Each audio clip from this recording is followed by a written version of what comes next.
Strategy and Snark presents Dungeons and Dragons Online. Welcome back. Today we finally get to go to Barovia. So to get there, you're going to go to House Jarasco right up into this spot on the map. It is pretty close to the teleporter.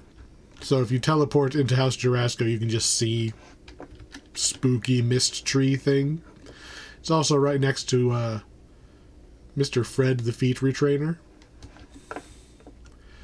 So we're going to go ahead and click on it. I've already clicked on it, but you click on it, it says, do you want to step into the mist? Why, yes. Yes, we do. Into the mists. And right away, just look at these trees. Just look at this place. They're using what's basically a PlayStation 2 engine. And this looks amazing. So, yes, this is one of the packs you have to buy separately, just like Feywild and Saltmarsh. So, even if you're subscribing like I am, you have to buy this one separately. That being said, I am overjoyed that we finally get to come here. This is actually, you know what? Sure, let's do the optional. So you run down this path. See that little wisp run off to the side? This is an optional. You follow the wisp and you get an optional fight. Little graveyard, it disappears. It summons its friends to attack you because everything is deadly in Barovia. Everything wants to kill you. So, back to the road. This quest is literally a straight line. From down the road you hear the sounds of harsh growls and clashing. So, this Vasily Ivanich, he's a revenant. It's a little dark, so you can't quite see, but if he steps somewhere where there's a little more light, there you go. He's got a sword sticking through him. Right? He dead, yo. Barovia is... Presumably it started as a regular just place somewhere, but it currently is in the domains of dread, which have their own like evil godlike things that basically determine the rules. And each domain, hey look, free rest shrine. Each domain is basically a giant torture chamber for its main denizen.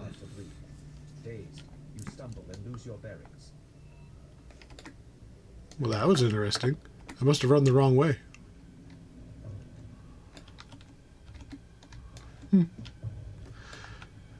We're just going to run down the road.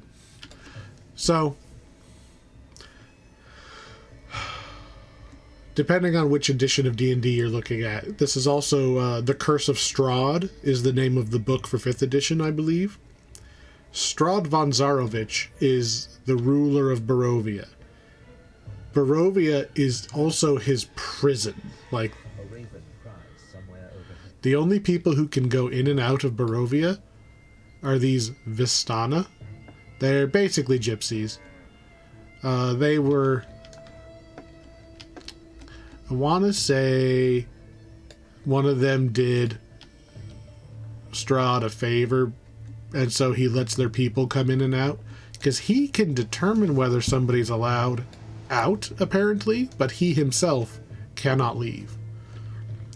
And even if he thought he could, the big evil deity thingies would just change the rules on him.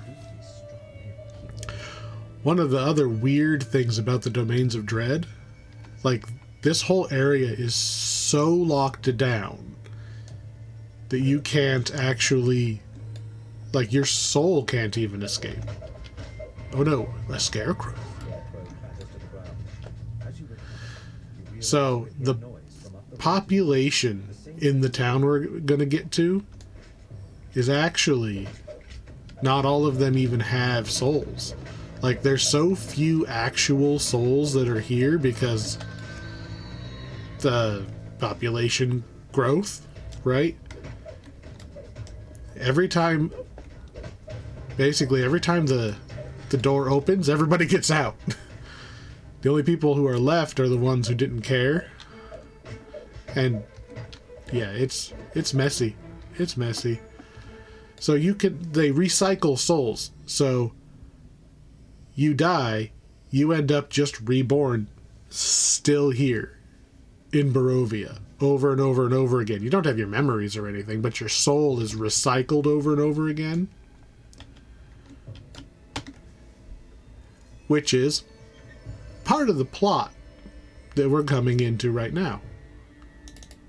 So these Vistani talismans, I don't remember what they're used for. I think you can trade them in for a weapon, which is cute. This quest was literally, you start there, this quest is literally run down the road. You get the treasure chest for having walked backwards a bit and beat up the rest of the skeletons, or scarecrows. That's it. That's the whole quest. This is just the intro. Kind of. You click on the land of Barovia, poof, there's your XP, takes you into the Explorer area. Explorer area is ridiculously,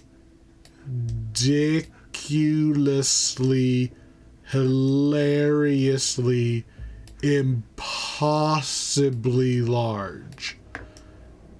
Walking from side to side is like actually walking like across a country.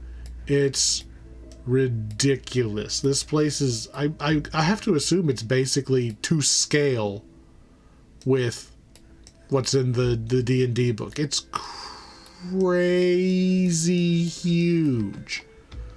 But we're only going to walk this little bit right here. Anyway, I'm honestly fascinated with the concept of the area where the souls can't escape and they just keep getting reborn and reused. Specifically, oh, this is one of those ones that the explorers are actually little journal entries instead of places. I am fascinated with the idea of not just like, oh look, your soul got recycled, put in a new person, but what happens when there aren't any souls? Right? If there's 500 souls in Barovia and all of those people are alive at the time that a new person is born, that new one is born without a soul. It's just kind of this meat puppet that goes through all of the motions, but it's like it has no joy or anything. It just kind of goes through almost like a homunculus or something. Just moving through life. It'll just kind of sit staring off into the distance when it's not working on something. It's weird. It's creepy. And it leads to, in my opinion, a very cool D&D character concept. But enough about me. So, about 2 steps in... Really? We've been attacked already again? So, Tobar the Smith is one of my favoriteest people in the world. You talk to Tobar, you say, okay, he hands you a weapon. I believe he has every type of weapon in the game, so we can go and grab our greatsword, no problem. Barovian greatsword, there we go. It's hilariously better than what we had. We're going from a +2 weapon to a +5 weapon. It's got silver on it, which means we're going to break through a bunch of damage reduction for free. It doesn't have the crystal on it, so we're going to keep the old one to use to kill oozes and stuff. But, you know, all those little extra effects on our Feywild one we had don't mean anything outside of Feywild anymore, basically. The new one, it's on fire. It does holy damage, it does fire damage, and even more damage against undead, which are everywhere. It's like, woof. And it has a red augment slot that I'm never going to use. We're just going to slide that over to make room. Big, slightly glowing red sword. Remember, going from a +2 weapon to a +5 weapon, that's not just 3 accuracy, that's also 3 damage on every single hit. Not to mention if we would have missed something, but that accuracy helped. You can do Into the Mists on like casual or whatever. Just run a straight line, beat up one scarecrow, get into the explorer area. Walk up and get that weapon as soon as you hit level 10. I have been chomping at the bit to come get this weapon upgrade for 4 levels. Because I didn't want to do it out of sequence. So, what we want to do is once you pick up your weapon, run the rest of the way into town and come and find the tavern. Once you've been in the tavern, when you click on the little misty archway in Stormreach, you can just come straight here. You can also click on the exit, and it'll take you back to House Jarasco, your airship. It'll pop you into the other 2 taverns that are here, or the...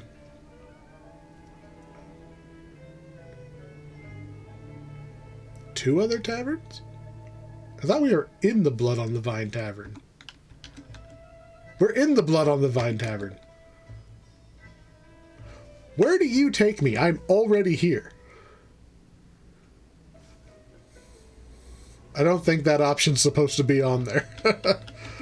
Anyway, there's one other tavern and Van Richten's Tower. Those are the other 2 quest hubs. I don't think that that's supposed to be there. So, what have we just walked in on? A wake. I think that's what they're called. That's not just a creepy table. That is legitimately a coffin with a dead guy inside. The mayor? Colion? I think they might have called him like a burgomeister or something. The mayor is dead. These are his kids. So Irina and Ismark. So Irina is going to send us on a couple of little tasks. Both to just kind of help out the town and to kind of gauge our worthiness. Because nobody knows who we are. Which is completely understandable when... Remember, this place is locked down, right? The mists usually take people one at a time. You get Strahd's attention, and he will just kind of reach his mist out and take you.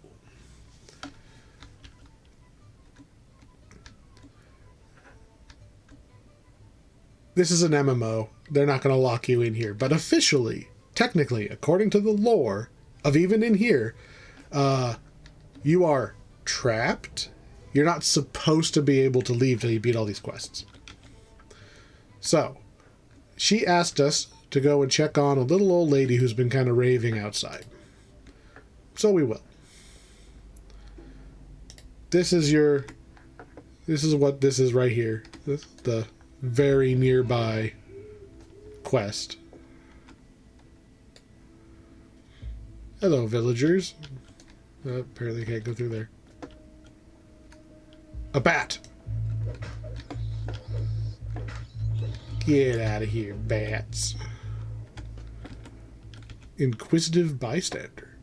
So, this lady basically says, some kids just ran in there. They're by themselves. It's dangerous. Go get them, quick. Basically, right? Kids are going to be scarce, and kids by themselves. Like, everybody in this town knows this place is ridiculously dangerous. This is Death House. If you've ever played any version of what was it originally called?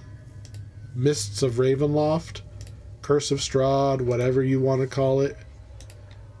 Death House is the first quest. It's like the prologue, basically. This quest is supposed to take you from level 1 to level 3. So, in this quest, you're going to get a lot of creepy children talking to you. The house has actually got a lot of stuff in it. There's notes to find. There's the occasional, like, optional monster might pop up with its own little chest. Screechy, creepy music. But in order to actually do the quest, you actually have to go all the way to the attic. You can skip all the rest of the house. There's a house here. You can go look and poke around the house. But officially, as far as the finishing the quest is concerned, attic. We're gonna break down this door here. And we have found the children. You spot something in the middle of the room. Something small and old and forgotten. We're tired. They've been dead for quite a while. And if you read all of the notes around this house, it's not pretty. So, the dollhouse is a replica of this house, but there's a little switch you can flip. And then in this door directly across the way, complete with a little hand. These hands don't always spawn. This is the secret door right here. So this has opened up, and now we can go into the basement and the quest proper. So yeah.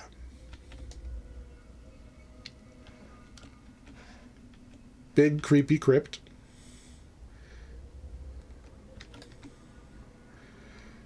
This is where their parents should have been buried, right? There's their parents' crypts, but I don't know how well you can see this, but they're empty. Basically, the parents were cultists. They were trying to serve Strahd and something else. They got mad at the kids. Kids need to be seen and not heard, that kind of thing. In this case, not heard and not seen. They got locked in the attic, and they starved to death because the parents never came back to get them out. They were locked in the attic, and they just starved to death, both of them. Which makes me really, really glad that we're going to stick our brand new giant flaming sword through their dead parents. So, there's some animated arms. The way I normally go through this quest, these little catacombs, I basically just make a circle. We need to hit 3 levers. There is also a chest back there, but it is locked. And the little passageway to get back there is also trapped. So, rogue only, basically.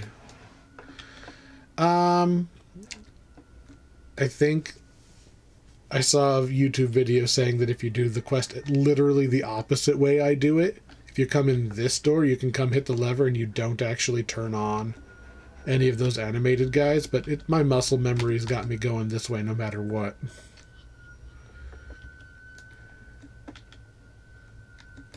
I mean, just how spooky is just the lighting here? Just targeting the door. I mean, look at that. Just the door. It's an MMO, and you are basically Goku the entire time you're playing this game. So, the horror aspect really only comes through in, like, spooky looking stuff. We know we're not really trapped. And we're so powerful that none of the stuff that would threaten, like, a level 1 adventure in pen and paper is anything close to hurting us. But I do like, I like all the detail work they put in here. Anyway, lever number 2.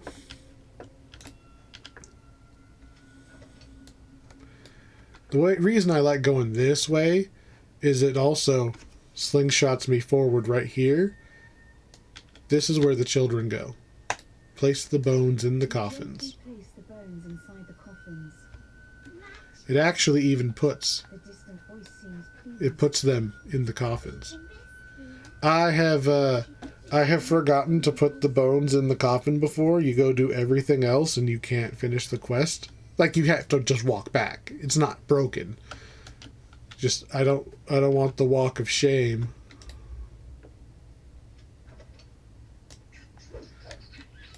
Get here, rat. So when I get to the table, I turn left. So we went circle, down. And we're going to do another circle.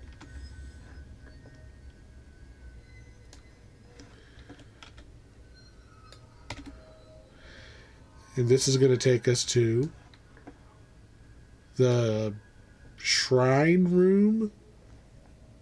Like, whoever these people were, they had some strange decor. This is a statue of Strahd, so they're basically worshipping him with all of these skulls and everything. Here's our last lever. There is a nod to the pen and paper version right over here. If you go and pick up that rubble, you'll spawn a whole bunch of zombies come piling out of that hole. In the paper version, it's never ending. Like, it just more and more will just keep coming. So I don't go over there so I don't end up with dungeon alert on accident. I'm just going to continue my circle. Since we have hit all 3 of the levers, we can now go in here. There is a key on the table. Also, these corpses that are tied up to the wall will wake up and attack you. As soon as I pick up the key, we want to go that way. As soon as I pick up the key, that door's going to open and the undead parents are going to come out and attack me. If you're just speedrunning this quest, you can absolutely grab the key and run. However, I am just legitimately incensed at them locking their children until they starve. I'm going to kill. I know they're not real, right? But it makes me mad. So we're gonna kill them. Find a tarnished key. I mean, they're already dead, but now they're dead again. Look at this. They have a bedroom up in the house, right? They have an undead bedroom where they have their undead lives. There's a secret door here. Interesting. The chest is even backwards. Okay, I will also take their stuff. I honestly didn't know there was a chest back there. That's that Feywild true seeing ring coming in again. Hello, weird wolf portrait. Alright, so we're heading back to where that table was. I say you get to the table, you turn left, and you go whoop around the circle again. When we get to that table, we're going to be attacked by wraiths. So just be aware. Come on, wraiths. There they are. Wow. That is a speedy wraith. Hold still for a second. Okay, so I normally go this way, but we're not going to today. There's a big spike trap right here.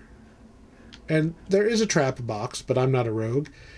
If you have enough jump, you can kind of jump around this corner. But I saw a YouTube video where instead of going that way, you actually backtrack a little bit. Because you can see on the map, you can just get to that same spot from the other side. So we were right there a moment ago. So here's the trap right in front of us. But now we have access to this box. So we can just jump on the boxes. And we're on the other side of the trap. Which is convenient because we get ambushed by skeletons right there. Is this sword bigger than the other one? No, it feels huge. Anyway, see, watch what happens when the hireling runs through. Look at all that spiky damage. If you're running this on elite or something, dead. So, yeah, go around. Use the boxes. And down into the basement. Well, we're in the basement. Down into the basement. Basement level 2. That's literally what level is supposed to mean, by the way. Level 2 doesn't mean you're, like, difficulty level 2. It just means it's like floor, but it goes down. Like, you know, if you have a skyscraper, floor 1, second floor, third floor, fifth floor, 20th floor, whatever. Level is just backwards. Basement 1, basement 2, basement 3. It's level 1, level 2, level 3 going down. You got another shrine. The boss is through there. We need to hit a lever. The lever is right down here.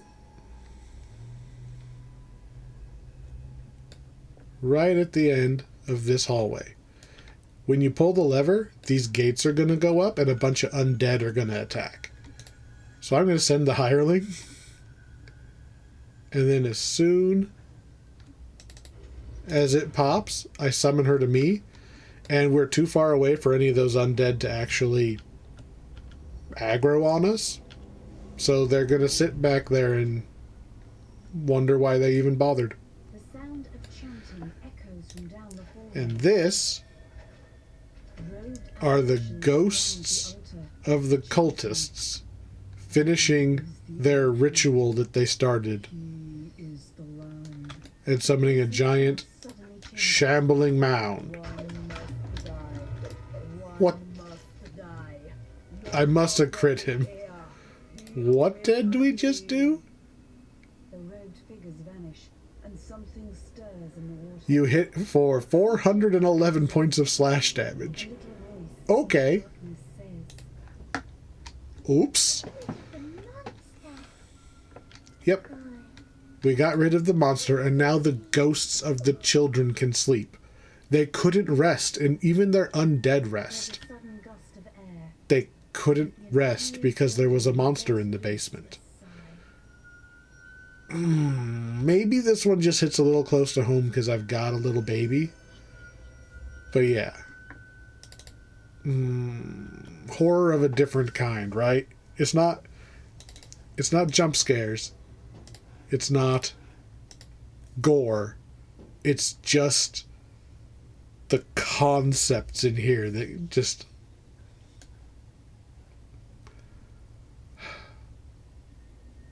Moving on. I've run this quest a lot. I've got my completion time down to like under 5 minutes. Just running solo. No. I've done it a lot because, in my opinion, some of the best boots in the game drop in that quest. They give you speed, they give you attack speed, and they give you freedom of movement, which is relatively rare as just a passive item enhancement in the first place. But it's on boots that also give you the speed? I'm even going to look it up. I think they are called the Fireflight Greaves.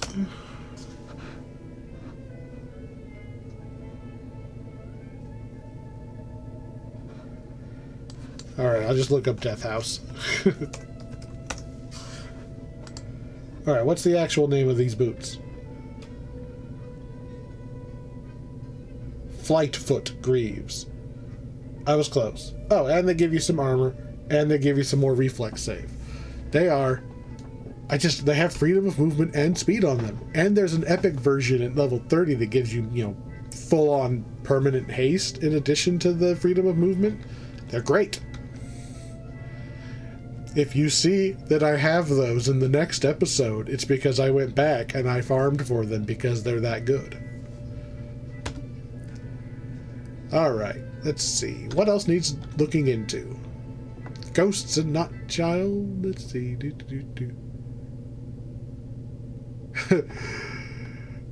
It's not important that there were child ghosts. The important thing is the old woman will stop bothering me. Thanks. What was your name again? So, 2 other children have gone missing. And their aunt has gone off to look for them. So this quest... Oh, I cannot see it from here. This quest is a lot further away. Thankfully, they give us a guide who literally dumps us off in front of the quest. There's the concerned aunt. Look at this map. Where? Holy cow. Do you... Okay, so we walked from here to here. We would have had to walk around this mountain, right? Maybe be able to cut through here to cut a little of that off. And then all the way back up and around over here. That is probably the length of the entire desert from beginning to end. And that was just to get to this quest. We could have also teleported to the other town and came around, but wow. Wow, this place is big. Wow. If you like explorer areas, holy crap. I am pretty sure this is the biggest one in the game. There's a couple other big ones, but I don't think they even come close. But we get to just teleport. Why don't they do this for every chain? This is the best thing ever, to just go straight to the quests. So, 2 kids gone missing somewhere around this windmill. The uncle and the kids were here yesterday. Uncle came home without the kids. So, I'm gonna go look for them. This is Barovia. It ain't gonna be a happy ending.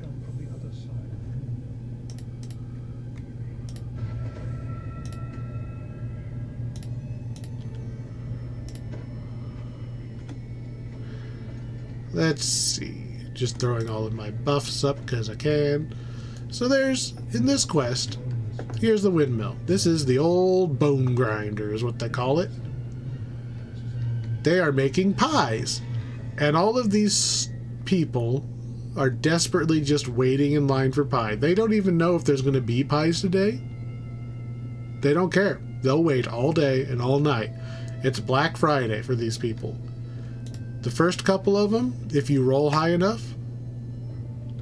I rolled a 4. Let's try again. I rolled a 6. I rolled an 8. 19! There we go. I convinced that guy to leave. He has a scythe. Scythe is not a weapon type we have. I want it. Hey you, intimidate. Oh look, I rolled a 20. He goes away. Bluff. Failed on a 5. Bluff. Failed on a 2. Bluff. There we go. So, we're not allowed to chase all of them away, but you get a little bonus XP for getting some of them to run away. If you knock on the door, nothing. They say, go away. Kids were here yesterday, wanted pie, didn't have any money. Told them to go away. So, we're going to go run around in the forest, see if we can find the kids. There's a will-o-wisp. Apply sword. There's wolves. Also not a good sign. Hey, look, more wolves.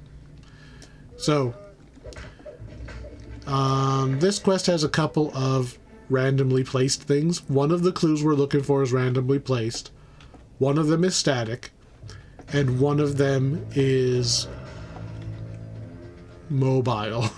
But only spawns after you've got a bunch of the wolves killed. So here's a mangled corpse. This corpse is nearly beyond recognition. So savagely has it been mangled. Not particularly surprising. So, we found one of the kids.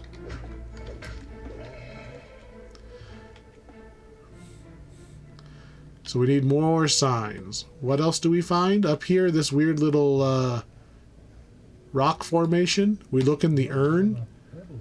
It's full of human teeth. They are human teeth. Also not a good sign. Come on, we need some more wolves. We need some more wolves to spawn. So I'm going to go beat up this will-o-wisp. See if that'll attract some wolves. Come here, wolves.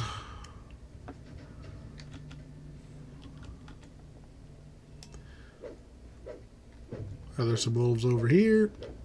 The problem is I don't have very good spot. So, and the wolves are usually stealthing around. So I literally have to run around with my sword until the wolves attack me. Because I can't see them. They usually won't spawn any closer to the windmill. Maybe in that little corner, but usually it's here on this side of the bridge, but primarily on that far side. This area is not very big. There's a wolf. Get out of here. Here, little wolves. Ooh, I saw that one. And it's dead. If you beat up enough of the wolves, the alpha will spawn. And you can take him out for some extra XP. Ooh, hello. We have found the ghost of the child we're looking for. Does that count as finding the child? She won't spawn until after you've beat up some of the wolves, because she's kind of scared of the wolves, because the wolves killed her.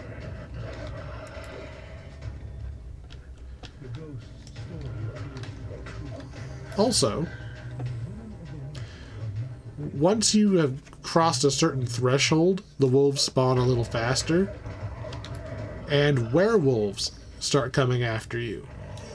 And there's the leader of the pack. So now that he's down, I think we're done with wolves. We've taken them all out. So she says the uncle tried to sell the kids in exchange for pies. So there's old Morgantha. So the ghost kid tells us she's not an old lady. She's a hag. They're grinding up people and making them into pies. Sweeney Todd style. So we try to tell these people, like, no, Soylent Green is people. They don't care. They already know. They want their drugs. It's basically what it is. That lady is selling crack, and they want crack because Barovia sucks. Right? They live in crapsack world, and this is the only happiness they have is trading in family members to get turned into pie. Barovia sucks. You know what doesn't suck? Whoever wrote the text for these quests. No hiding from justice. Kick the door in. Oh look, a little demon. Dead now. So we're going to run up these stairs, and one at a time we're going to take out the sisters. There's 3 of them. When you drop their HP like that, they will actually transform into their hag form, and then you beat them up again. So we want to leave the old one for last. If you kill her first, and then you kill the other 2, quest's over. You win.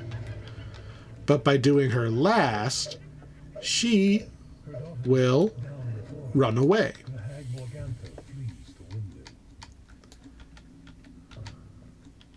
Is that another dead kid?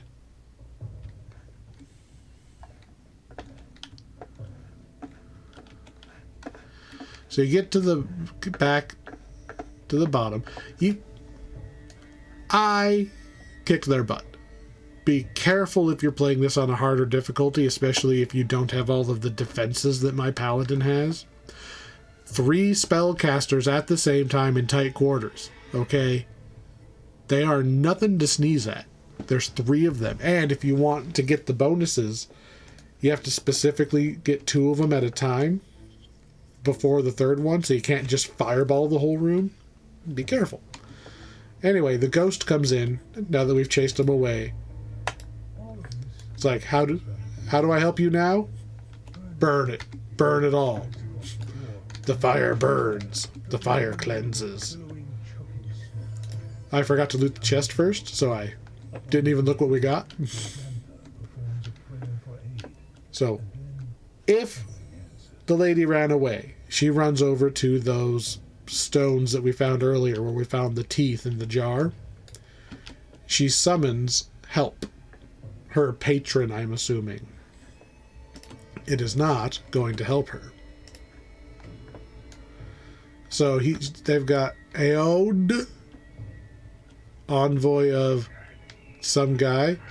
So he's like a demonic satyr, I guess? I don't know. I honestly don't know what he is. And now she's dead. Now, it's not just him she summons. There's also a bunch of earth elementals that pop in at the same time.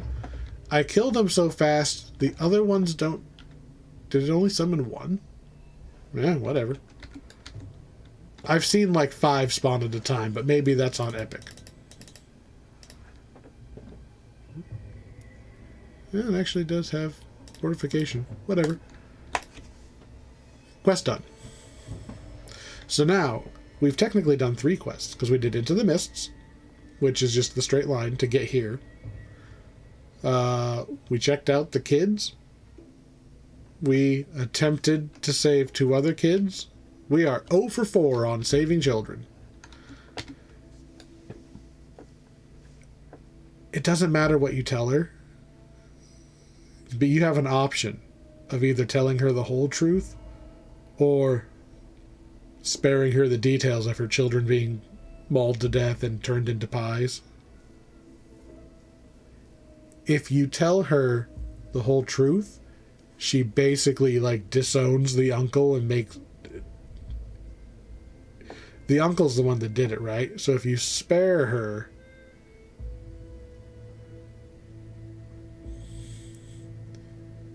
she still punishes him, but she doesn't like... There's a very high chance that he doesn't survive the week if you tell her.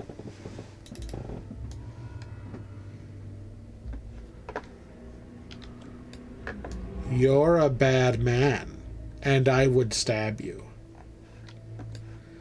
So, we're going to recall, because that'll take us right back to the inn.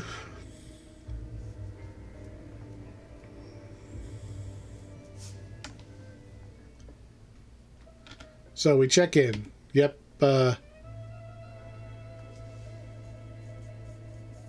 only did we kill the hags and cut off the supply of dream pies, but now she knows for sure to keep an eye out for them. That'll be handy. You know, step 1 as the new mayor of the town, destroy all the pies. So, turns out there's been mail for us this whole time. We have a letter, an invitation to dinner with Strahd. So we're going to now go to Castle Ravenloft. The Castle Ravenloft. It's not the raid. They don't save it for the end. Castle Ravenloft. Ah. Which also has a small monster spawn. Like literally right next to where you pop in. Just FYI. Don't do what I did. But yeah. Castle Ravenloft. Just right at the beginning here. Don't bury the lead. This is a very complicated quest. And it is very easy to spend like 2 hours in here. Your first time. So,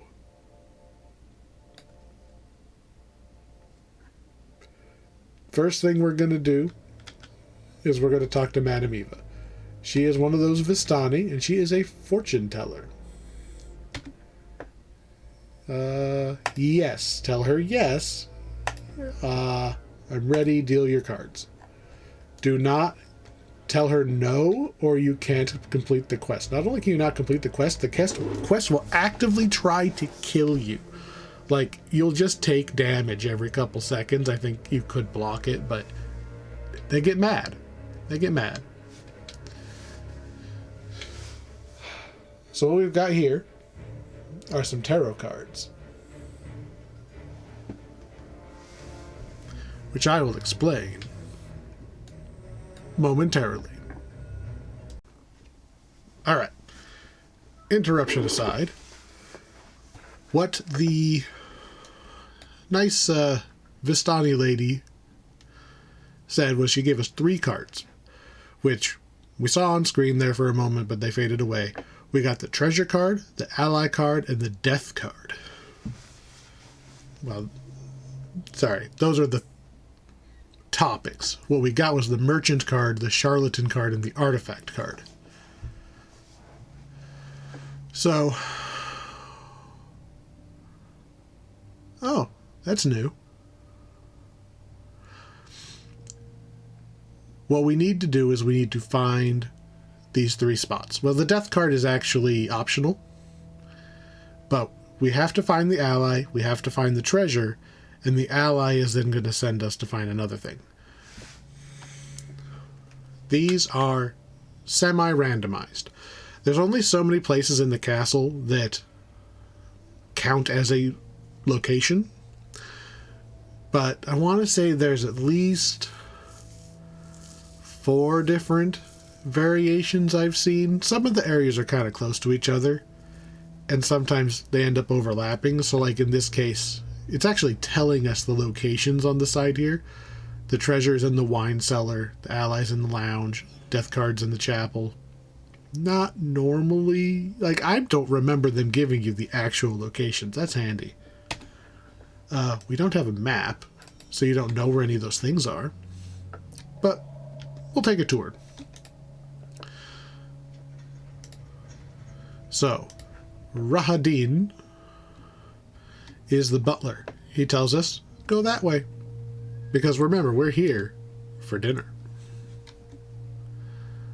Swells of organ music. So, down the hallway to the right, and here is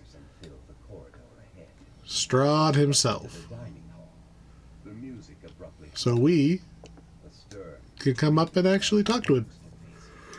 And by talk to him, I mean get ready for battle. Because this is still an MMO. And unfortunately, my interruption, my potion wore off, and I can no longer cast Holy Sword. Oh well. So we talked to Strahd. I can sense you, monster. Prepare to die. So, obviously, he's not really here. We are going to beat up that little shadow of hate, kill the ghosts, and we're going to see what we can find. I want to say there's probably one more ghost. Or not. I've heard that if you have Dimension Door or some other way of getting back out of that room, you can talk to him, and as soon as the fight starts, whoop, Dimension Door out. And since the door's closed, those enemies will just stay on the inside and you don't have to fight them. The main stairwell is right across the hallway. This is where we're going. This is basically the hub for this quest, is this stairwell. So we are at the ground floor. Let's go ahead and go up to the chapel. That's our optional one. But in my experience, the chapel has been in every single run I've done of this quest. It's very rare that I skip the chapel. So it feels like an important one to point out because it's also like way off in the corner by itself. So the chapel's on level 2, Court of the Count. So we're going to corkscrew up, get to the door. When you use this door, you pop out in the treasure accountant room. And a great desk dominates the So you can threaten the accountant, is an elderly and he will give you the key to the chest. You can just talk to him, and you'll do a bunch of fights, and you'll also get the key to the chest. Or you could go down into the wine cellar, steal a bottle of wine, and bribe him, and you can get the chest. I don't want the chest. That is not one of the 2 chests with named loot, and I only care about named loot. This is the throne room. We may be coming back here. So this is one of the locations that things can spawn. Usually I see either Strahd himself, that's the death card, is where Strahd is, or I have seen the treasure be here. I've also seen the thing the ally sends you to be there, but I don't think I've seen the ally be there. That is one of the locations. So that's where we came out. This is the door that leads to the chapel. It is straight ahead, just straight ahead. These will take you back downstairs to more doors leading off that big room where we met the butler. It's usually better to just stick to that main stairwell. It'll take you basically everywhere you want to go. So when you get to this lit room in the middle, there's a bunch of wights hanging around in here, including a caster. So they're stealth. Watch out. There's a couple of hidden, secret doors here. Thought that was another wight. One of the secret doors actually does lead you to a potential place you need to be. But it's very rare that one comes up. So, here is the chapel. We start up here on the top. We're going to go whoop. If you find Strahd, no matter what option you pick, he disappears and there's a dimension door. This is Strahd's challenge. This is optional. You do not have to do this. You can completely ignore the death card. So he pops us into this little shadow realm, and we fight some vampires, who apparently, we are hilariously over level, I guess, because these guys are not putting up any fight. We are on normal mode, using the Barovian weapon. So, vampires is the scary one, honestly. Go for the mages first. Then he throws a ghost at you, whatever. Then he throws 2 ghosts at you, and some more ghosts will spawn that'll join into the fight. On harder difficulties, those ghosts take a little while to go down because they have a lot of HP. But legitimately, the sheer number of the vampires on the first wave is the scary one.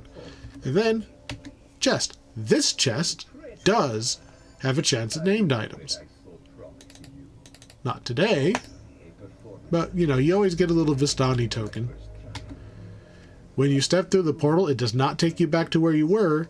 It drops you off in the shrine room on the 4th floor by the lounge. If you use that shrine, that door opens and a hag attacks. Or you can open the door and surprise the hags.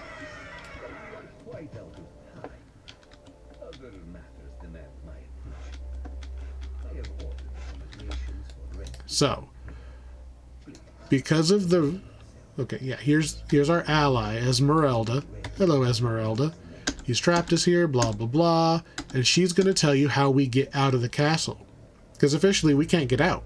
Doors are locked. So, in order to get out, we have to go get...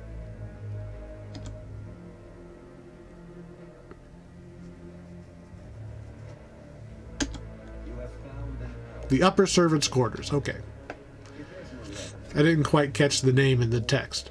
So, the ally tells us where to get the magic rock that lets us unlock the door and get out of the castle.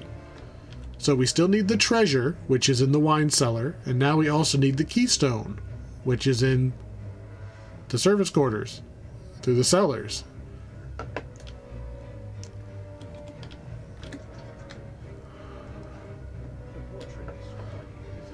This is an optional fight.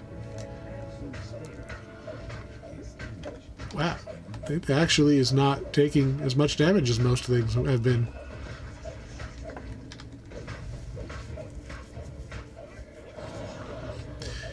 You really want to be careful not damaging him too fast, because at certain points he summons extra skeleton or shadows and ghosts and stuff.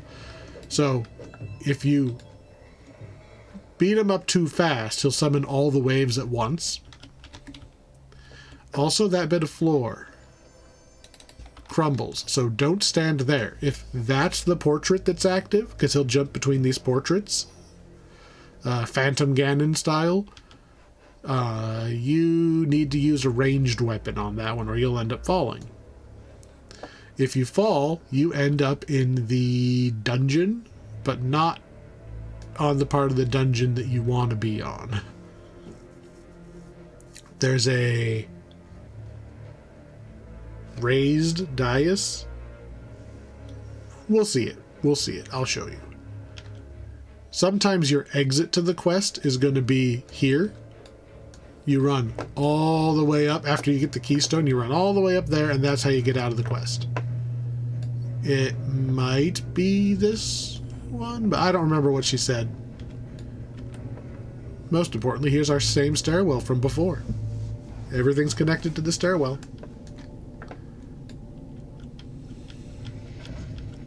There are skeletons on the stairs.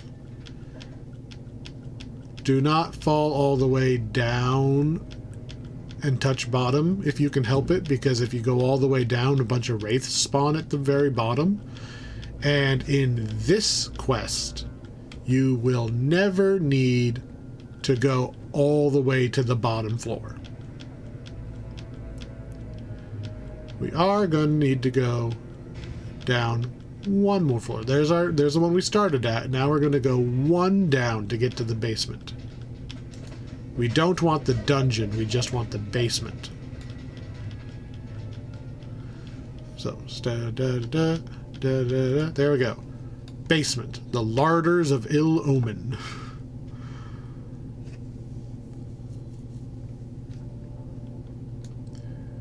So there's a couple things to see here. I'm going to point out a couple extra things. For one, if you go in here, there is I think they call him a mongrel. He has a key. If you talk to him and you laugh. So you talk to him and you laugh at his joke, and you just keep egging him on, he will share his key. So now we have a key. Well, okay. Now we have a key. Don't mess with his pot, or all of the arms come out and attack you, and then he gets mad and attacks you. He's dumb. He's nice enough. I don't bother killing him. So straight ahead we have the wine cellar. Sometimes Esmeralda spawns here. Sometimes this is where the hidden thing is. There's the bottle of wine for the accountant if you want to bribe him. So, this conspicuously selectable barrel cask. Boop. Oh. Switch to our ooze beater weapon.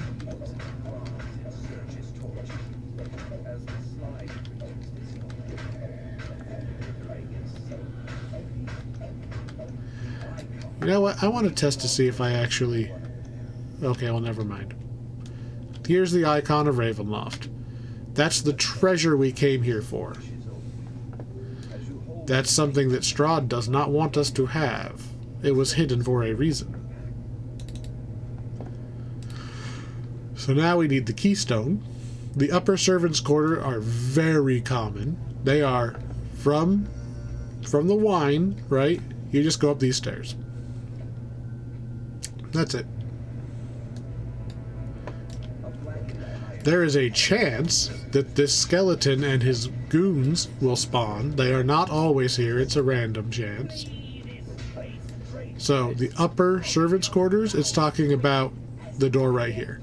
It's really part of the basement, but technically, the upper just means you're going up these stairs. We're technically a floor up now. So you can go through the secret door and you'll be in like the regular servants' quarters and stuff, and there's no reason to be over there unless you're just exploring. Here is your totally not conspicuous secret hiding place. Now we have the keystone. Escape through the brazier teleporter in the cellars. Okay. We're already in the cellars. So I'm going to show you one of the two ways to get to the cellars, or get to the brazier room.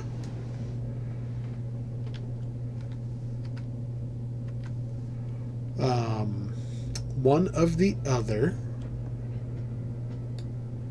places that the death card might be is the feast hall, which is this room right here. I've also seen the icon be in this room. If the icon is in this room, it'll be under a little force field, and you'll have to beat up a bunch of skeletons in order to actually get it. In this room is Rahadin. He says, the master wishes to test your mettle, so we fight him, and we fight another shadow of hate. So, when we beat him, he disappears. Here is what the quest is telling us about. When it says escape through the teleporter in the cellars, it's saying go through this secret door. Boom. To the brazier room. However, if you either don't want to fight him, because on higher difficulties, those Shadow of Hates are scary. They can do stat damage. They can make you helpless. They hurt really hard. They can curse you. Is bad. Is very bad. If you don't want to fight him, don't overshoot. If you don't want to fight him, or you can't find the secret door because you don't have true seeing or anything like that, there's an easier way to get there from the third floor. It'll lead you to exactly the same spot.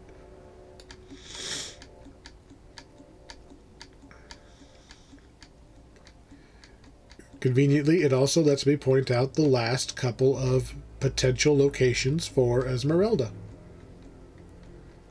And the icon and the wardstone. We're showing you all the spots that I'm familiar with. Maybe I'll miss one, but I'm pretty sure we're on track to have visited all of the spots. Level 3, Rooms of Weeping.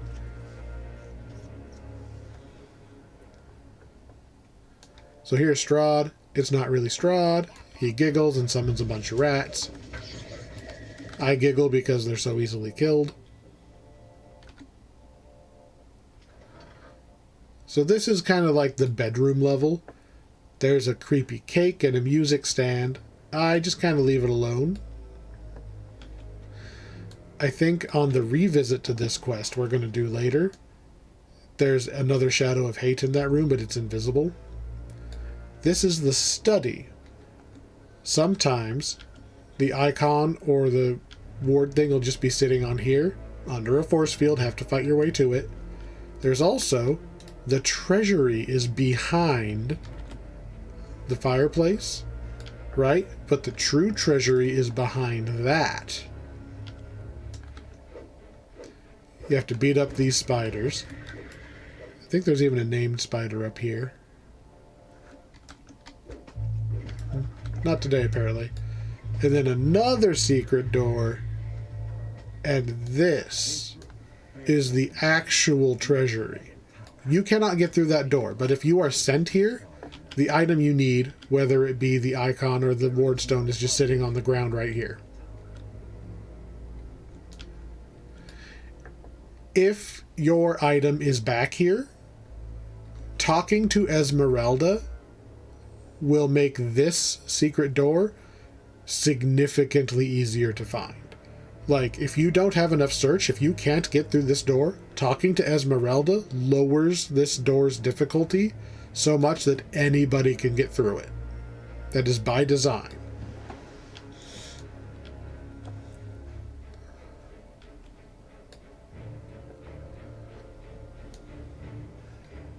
Let's see.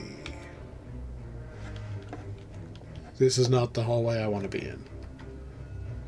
There's a lot of this quest that isn't officially used. Like, for the main quest. Like, oh man, there's a lot of castle to this castle. You can explore in here a long time.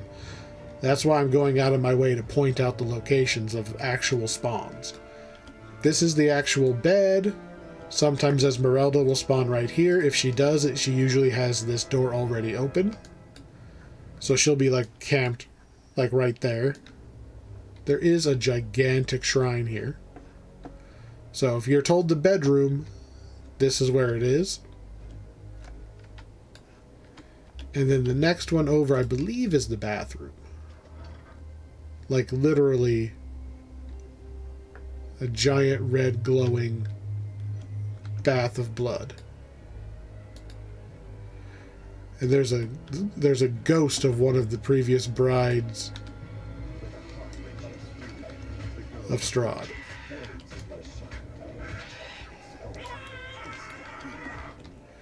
So her spirit has been finally laid to rest. May her sacred soul finally know peace. The last key location is actually past where we're heading to finish the quest. So, alright, so there, yeah, there's where we came in. There's the fireplace. This, you know, obviously this is 4 giant square rooms. This door doesn't match. This door here is actually another staircase into the brazier room. Brazier? Brazier. Only this one has no enemies in the way. It says to the dungeons, but it takes you to literally, like, there's the larders. There's where we would have come in from the secret door behind Rahadin. Here's the door from the 3rd floor. Right? 2 ways to the same room. Much easier to come this way. The trick to this quest is looking at the 3 cards you're given at the very beginning and routing what order you do them so that you're not wasting as much time running back and forth. I hate backtracking, but I love this quest. Because if I have to backtrack, it's my own fault for doing things in the wrong order. Like, I can optimize it and just go zoop, and I can make it through. So this is the brazier. It's magic.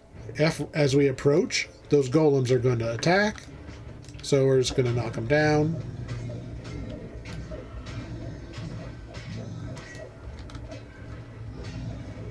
Bonkity bonk bonk bonk. Alright.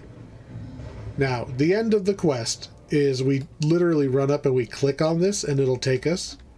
However, the last location I have seen that Esmeralda sometimes will spawn. If you're told to go to the dungeon itself, they're talking about this throne right here. If you fall down that crack in the ceiling by the portrait, you go to the dungeon, but you land down there. And there's no way to climb up. You have to go all the way around. You don't want to be down there. You want to be up here by the throne. And you get there through the brazier room. With a big shiny sun thingy that I've never actually looked up to see before. So there you go. All the spots I'm aware of Esmeralda spawning. All of the spots that the icon can spawn. whatever the order is up to your particular dice roll when you enter the quest. Touch the flame, zip zip up to the top of one of the towers. In a flash of fire, you are teleported. So, There is a spiral staircase. that red barrier, that's because that's our exit. I walk over there, that's on my end chest, Shakes the floor. and that's my exit. I get my XP when I climb that ladder. This is the chest that we got the key for from the cook. Sometimes the icon is in this chest. Like, you need to go get the key from the cook to open the chest, and then it'll pop onto the ground right there. So sometimes you need that. If you want another optional fight, this is the Heart of Ravenloft. At the pinnacle of the tower, It's going to summon a bunch of dudes to defend itself. This is the source of Strahd's power. Like, in the paper version, if you can get close enough to take that thing out, Strahd himself is significantly weakened. And he will end up very angry. It is the main reason that you can't just fight him, because the short version is it gives him a buttload of extra HP, because he can damage transfer his damage onto this thing, and this thing has huge damage reduction.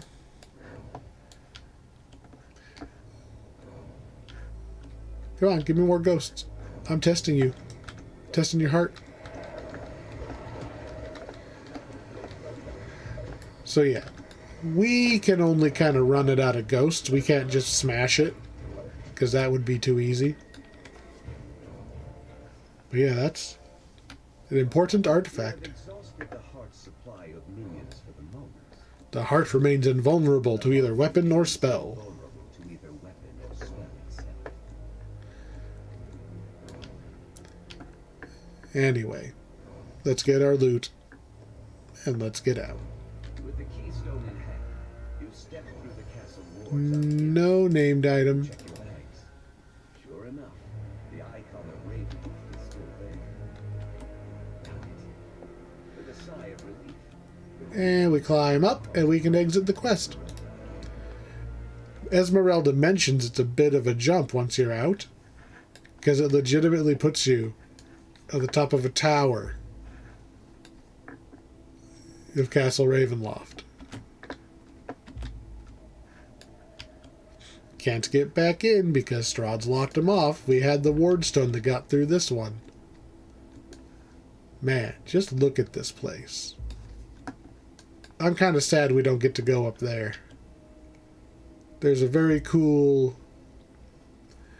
They did not translate every single thing from the original book.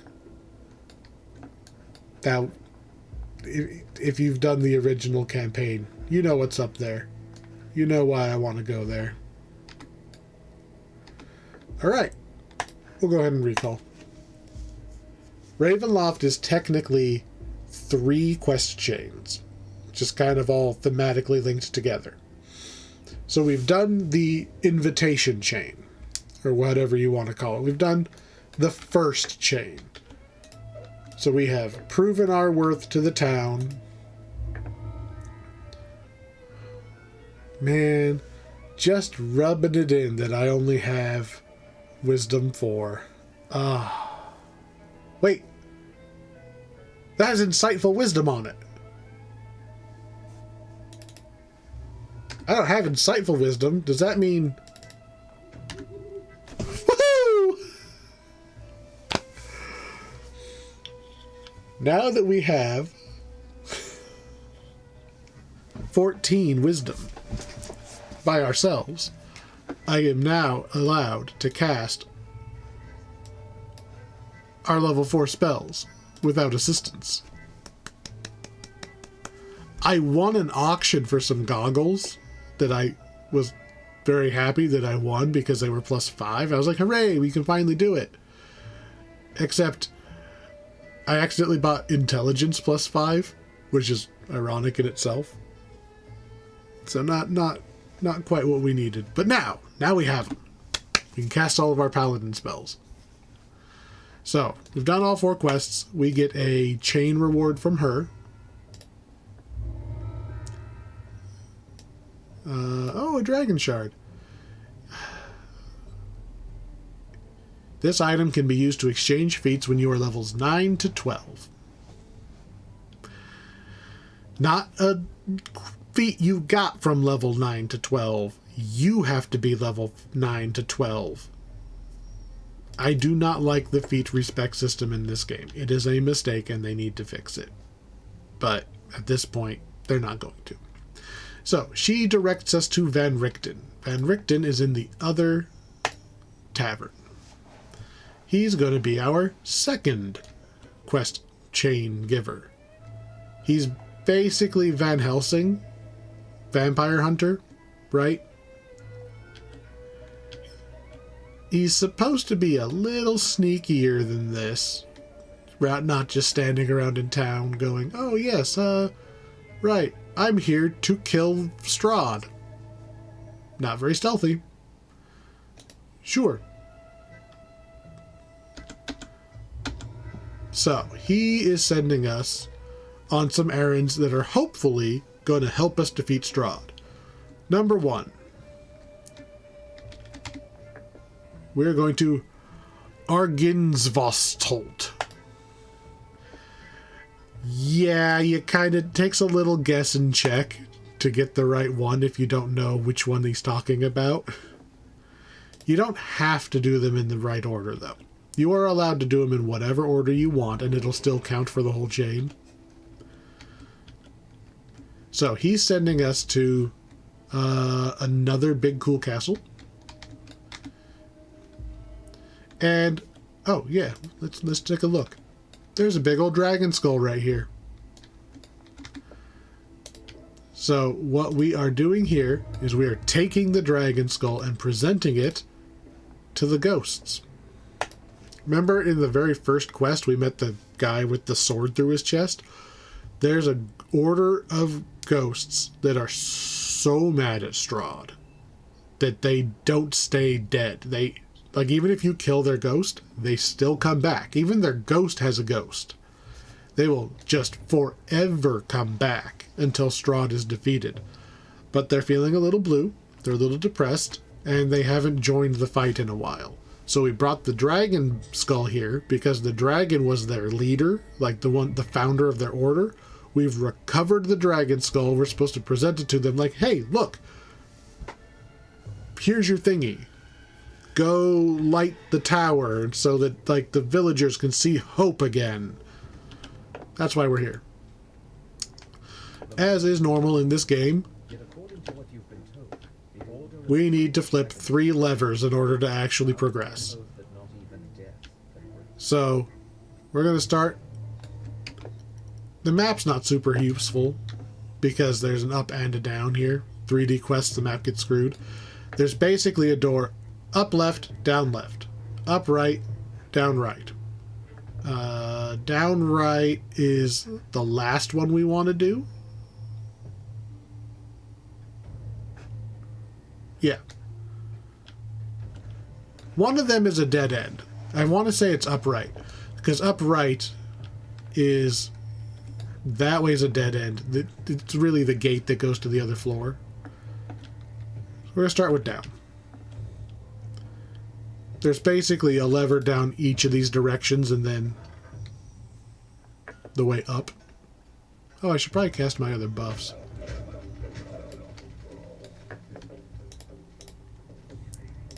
Interestingly, Holy Sword is still up. The buffs on you do not persist if you run around from quest to quest. But that's technically enchanting my sword.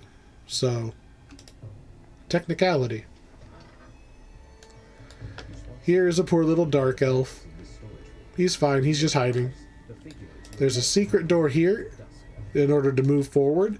If you can't see the secret door, you can just go around this way. The secret door is just a shortcut. It also lets you skip the traps. Both of them lead you right here. So here's the other side of that secret door. voice whispers, my knights have fallen into darkness. Show them the light that dwells. Lots and lots of doors. Man. Almost feel bad playing on normal mode. Not that I have a choice. This account is not my subscriber account. This account just has most of the content already. Here's a lever. And a ghost. Ghost is dead.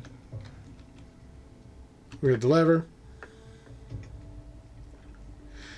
And we're going to backtrack all the way to the entrance of the quest to go down a different hallway.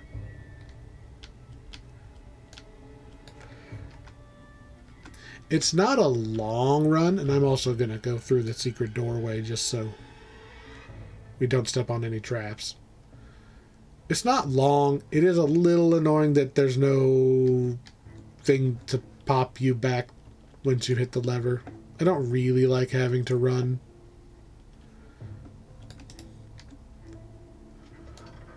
I remembered one of the levers is down here, so we have to go down here after all. Yeah, here, spider. Yeah, here. You would think it would see me destroy its friend and be like, yeah, maybe we shouldn't mess with that guy. More ghosts. Well, revenants, I guess. Phantoms? There's a treasure chest you can get later if you bounce a laser beam off these mirrors and blow a wall open. It does not have named loot, so I don't bother. This one, however, we will want. So, the actual end of the quest is down that hallway. After we talk to the guy upstairs. We need to hit the lever at the top of this stairs in order to get to him. This lever took me forever to find the first time I did this quest. Like, I found this room. Like, I came here. I didn't realize there were stairs behind you when you walk in to get up on that second floor and pull the lever. And if you're just using Q to try to find items, but you're not angling up, you're never going to see the lever. Sneaky. Now we're going to backtrack again.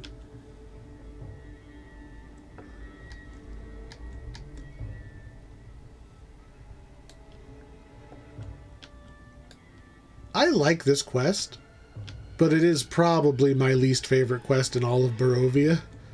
Just because of the, like, kind of unnecessarily backtracking you have to do.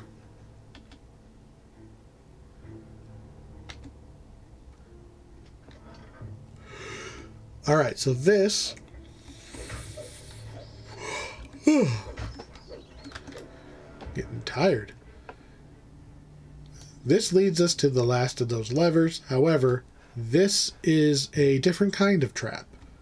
You run forward, and it's going to snap a gate down. Boom. So if somebody runs too far ahead, they can get the rest of the party locked out until all the ghosts are dead, and they can end up in a pointy bit of trouble if they can't handle all of the ghosts here. Now, I'm on normal mode, so we didn't see that many. But if you're running on elite mode and somebody runs ahead, they might probably just die.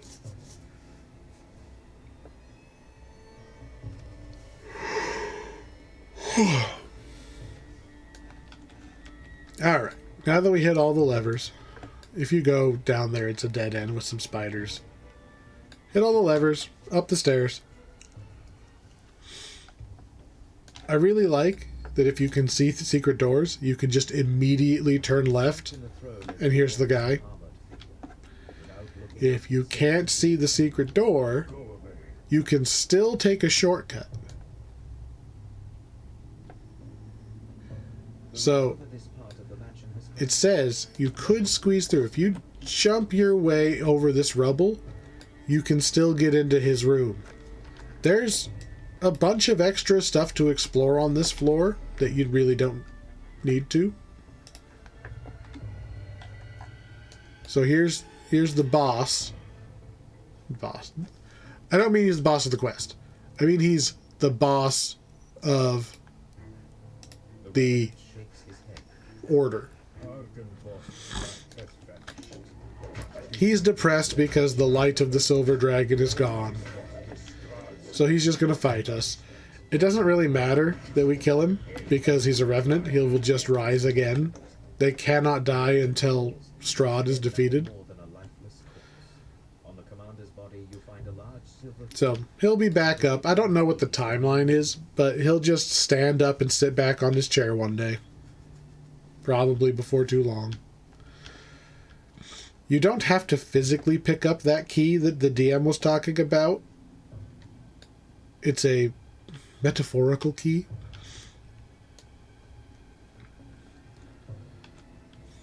Just having defeated him is good enough that the quest will consider you having the key.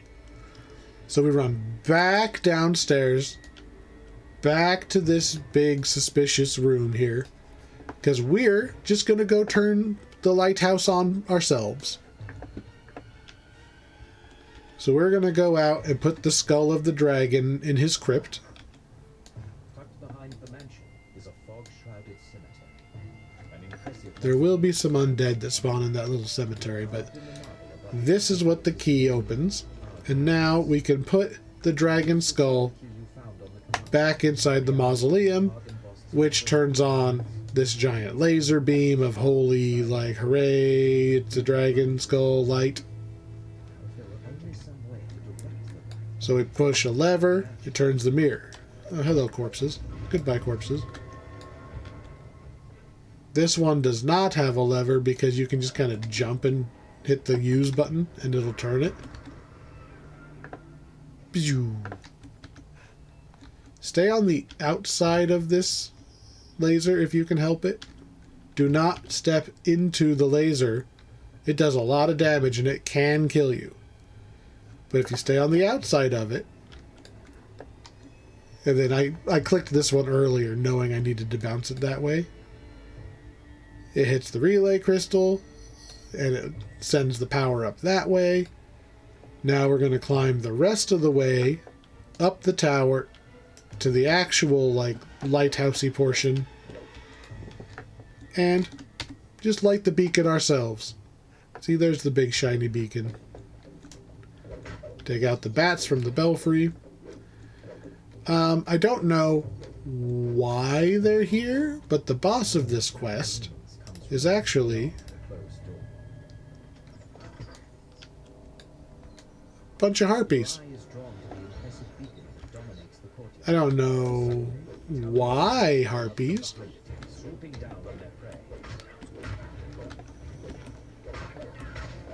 Just kind of hoping to kill them before they land their little song that makes me stand still for 10 seconds at a time. There we go. Harpy's all dead. Hireling, hold still. There's that power that, because we sent the power up here, right? We need to solve the puzzle to get it to go the rest of the way up to the crystal. We don't want to light up the traps.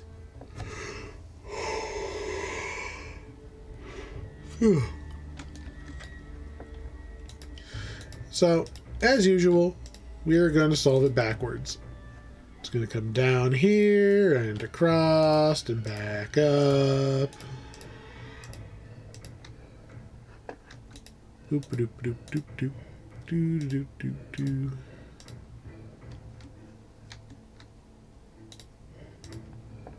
There we go.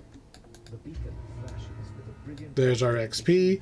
Note we're also getting way more XP than we've got in the last... Like, all of these quests are worth a substantially high amount of XP. Well, okay. Into the Mists and Death House aren't super high XP, but they're short quests. This is one of the few quests in the game that drops a quiver. Frozen. Oh, this is for the Winter Festival. Ignore that. This is one of the few quests in the game that can drop a magical quiver. which is important because the quiver slot is barely used. I want to say it does fire damage. It just adds fire damage, either fire damage or poison damage to all your ranged attacks, just having the quiver. So it's not a huge deal, but it's basically free. That slot is empty on your character unless you have this quiver or one of 2 other quivers in the game, one of which is a raid item, so you're never going to have it.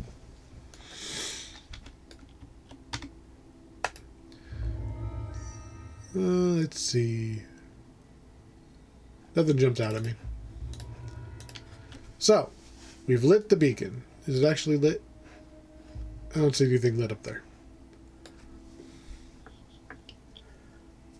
So the people now know... Well, the people think the Revenants are back in the fight. You know, if nothing else, it'll annoy Strahd.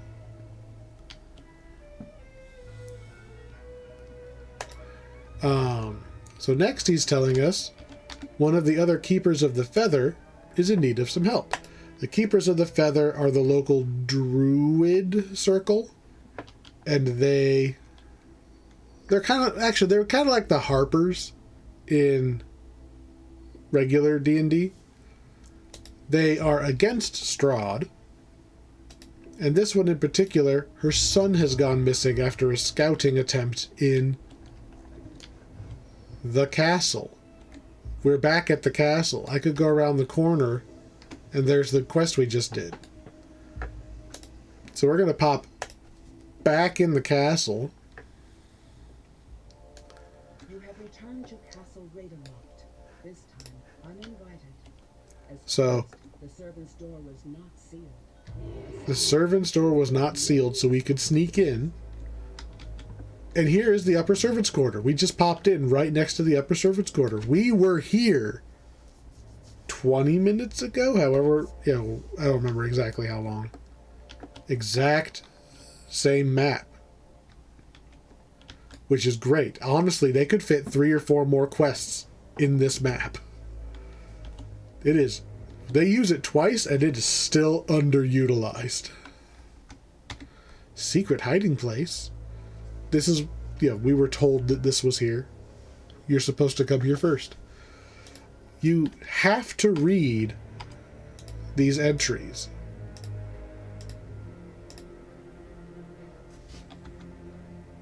Go away, menu. I don't want to accidentally quit the game.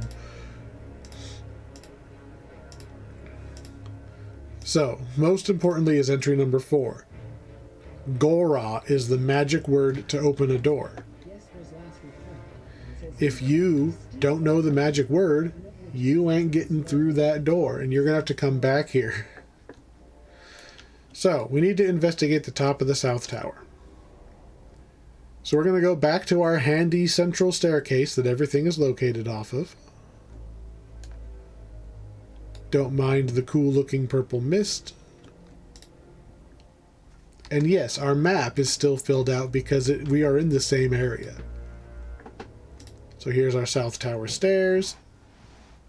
This is the South Tower stair.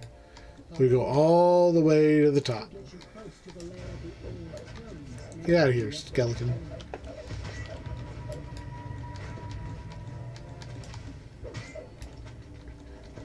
More up. The one thing I don't like about this quest is the stairs. Like, give me a handrail, give me an elevator, something, so I don't have to just push the button to slowly run up the stairs repeatedly. Climb the stairs and climb the stairs and climb the stairs and climb the stairs and climb the stairs and climb the stairs and climb the stairs. We gotta go to level 4. Which is actually incorrect, as I think, was it this episode that I was talking about levels? Yeah, this should be floors, not levels. Levels go down. Level 4, Spires of Ravenloft. This is where that picture that we fought was. The floor is not broken anymore. The lounge is over here. There's even a guy we could talk to just for a little bit more background on Strahd. But we want this other stairwell. Remember I mentioned this was one of the potential exits? Go away, Wraiths.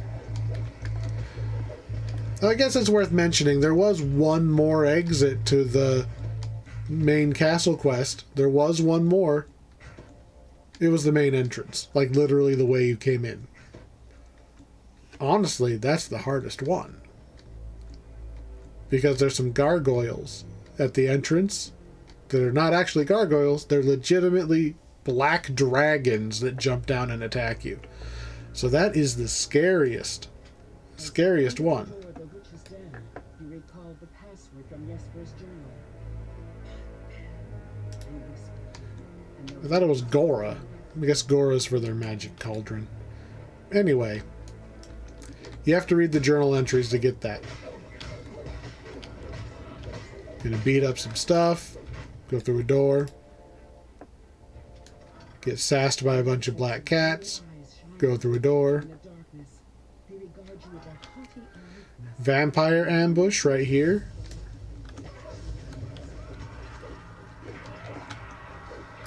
They chose the wrong party to ambush. And here are the witches. Hags glare at you from across their cauldron. One This is kind of a big fight. for you to speak. And there's a lot of fire damage involved, so we're going to cast fire resist, which is actually even more fire resist for me as a red dragonborn. So, we come in, say, hey, you seen a little birdie? Because we're here to look for the missing druid. You know, the lady's son.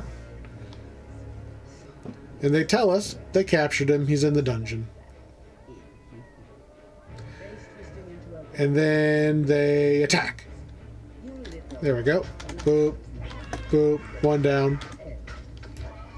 Wow.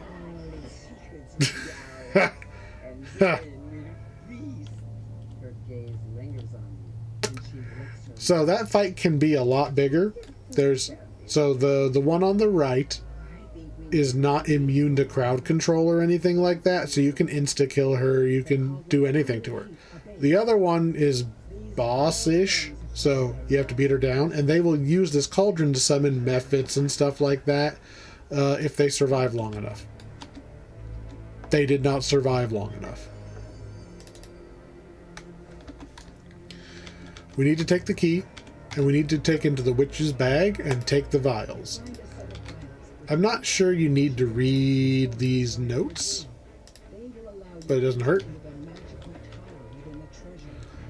So, you need the key, you need the vials.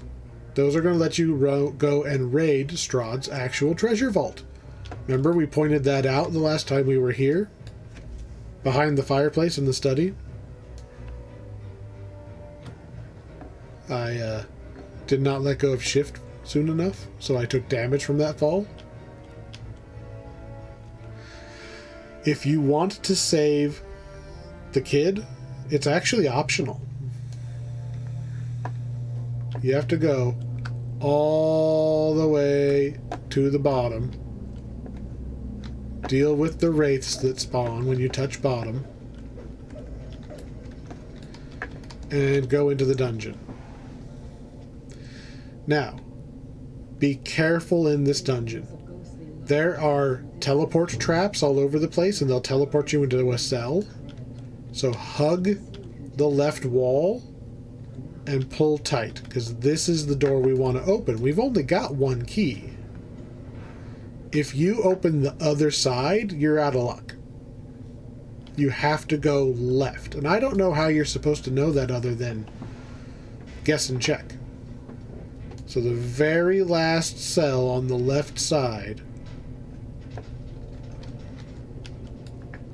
there's the little birdie, and here's another one of those Sisters of Strahd. That poor birdie is on a torture device even.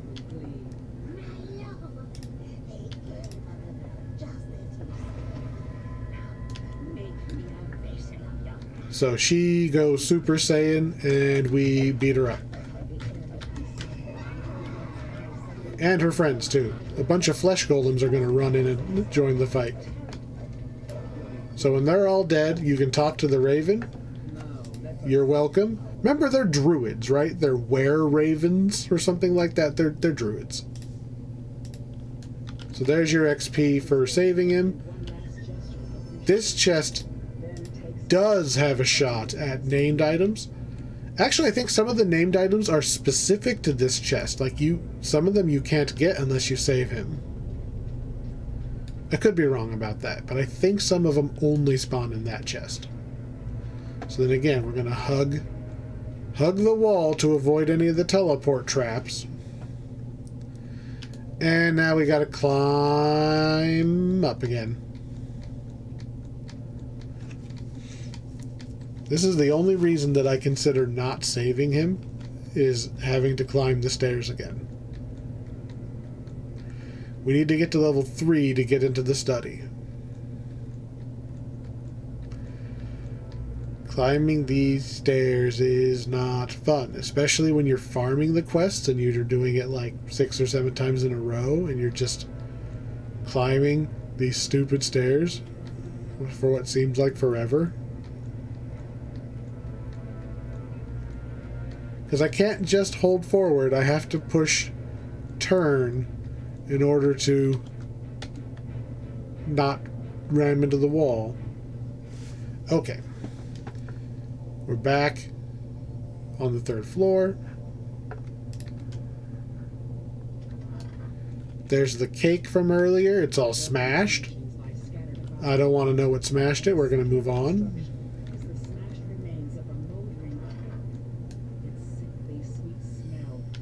And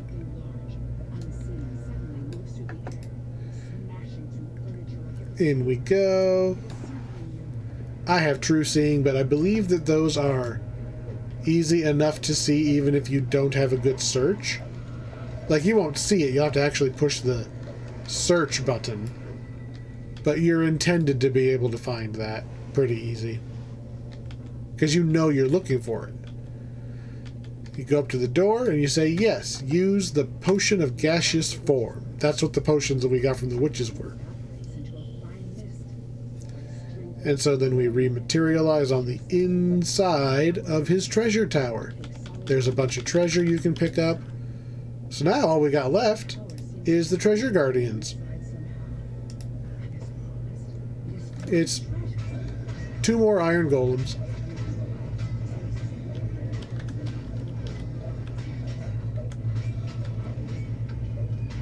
And down. Here is the Tome of Strahd. His journal. That's what we came here for. Well, we came here to save the guy, but we'll definitely take an artifact like the Tome of Strahd. No named item. Lot of XP. Another one down.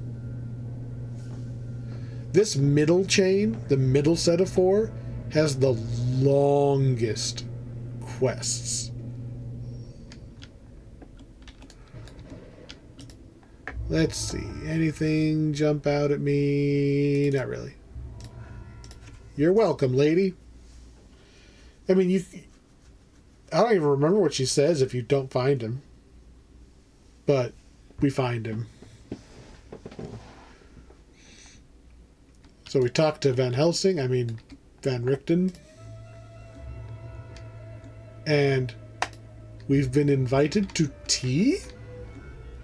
So we're going to go to Watcher House, which is actually only like, it's in this city. Like, look at that map. There's the inn. I could literally have walked outside the inn like 4 feet and we could have got here. Actually, can I just see the inn from here? There's the inn. There's the inn from here. I'll take a teleporter though. So, the biggest aristocratic lady, like the lady of the town, has invited the Baron over for tea, and it's a big to-do. And apparently we are welcome to just barge in, because we are also the talk of the town, so we're kind of passively invited to come and check it out. So, we must introduce ourselves to the lady. So, she wanted us here, like we really were invited. She wants us here to go sneak into the Baron's house. We talk to the Baron. He says, you know, there's been some weird stuff going on in his house that he wants me to investigate. Basically, they both want me to kill the other one.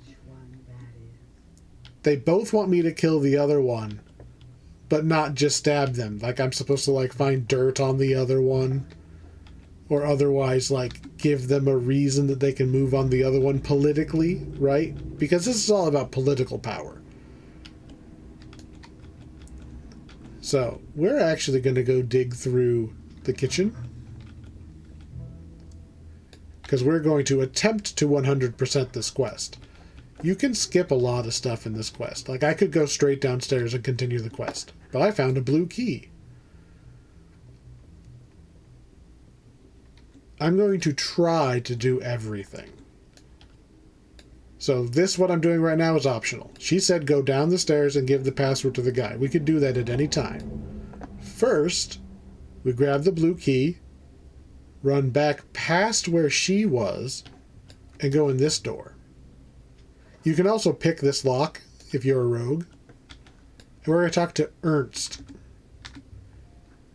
You want to say yes to Ernst. He's going to betray the Lady Watcher. And he gives us an additional blue key.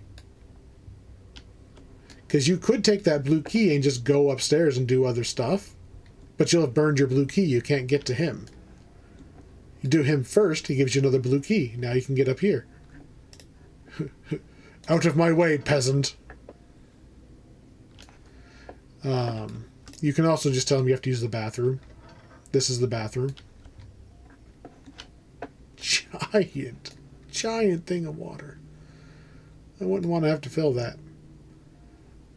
So, blue key goes in the first door on the right as we come in. Creepy. This gentleman is resting, impeccably dressed with 2 coins upon his eyelids. While he hasn't drawn a breath in years, So, a spell prevents dead him guy from decomposing. on the bed. Room in this bed for Not decomposing because of the gentle repose that was cast on him. Creepy. Secret door in the fireplace. Open it. Traps. Also, skeletons. I'm not afraid of the dart trap that's firing out of here. But there is a sealed chest. the chest is filled with huge Traitor to Tsarovich crown. Rest in torment. She's got some weird kind of fetish going on in here. Tsarevich alchemical And a gold key. on these shelves hammer your senses with a bouquet of pungent So she's some kind of like necromancer or something, obviously. That's her secret lab. Gold key opens the next door. Young woman hisses as she jumps onto her bed. And Doesn't know you. crazy lady. Little kitty doesn't like your smell. So the only way to save her, because she's crazy. She's not evil, she's crazy. You have to cast restoration on her. I'm going to see if my remove disease works. Nope, couldn't target her with it. You. Can you do anything? No. Do I have restoration? Wait, I have restoration. Can I target you with this? Yes, but it didn't count. Can I target you? If your hireling has it on their bar, you can use it. I was kind of hoping that my remove disease would technically work. we sure that it doesn't work? Oh, it did work. Apparently I just had to hard target her a little better. Nice. Psh, be healed. Nice. The other plan was go to the rest shrine and rest so I can switch my spell out and actually grab real restoration. But we don't have to do that now. So you talk to her. What happened to you?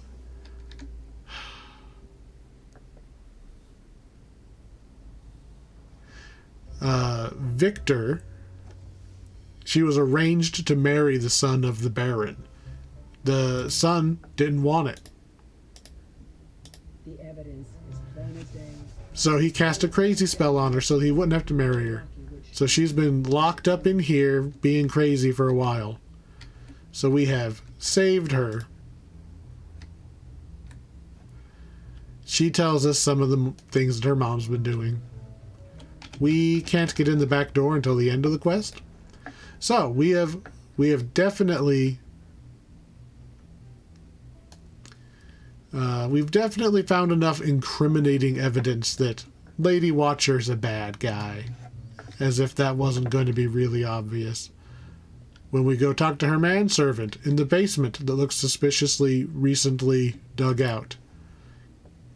Oh, it must be the new book club member. Here you go. Into this underground tunnel. Secret passage leads straight to the Baron's manor across the way. That goes straight to the Baron's manor.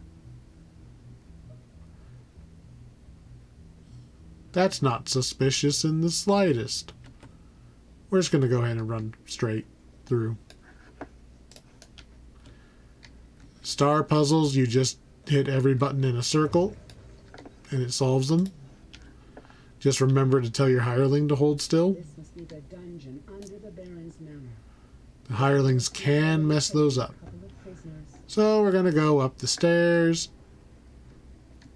We're in the Baron's mansion, so the guards are going to attack us because they're like, they don't know why we're here.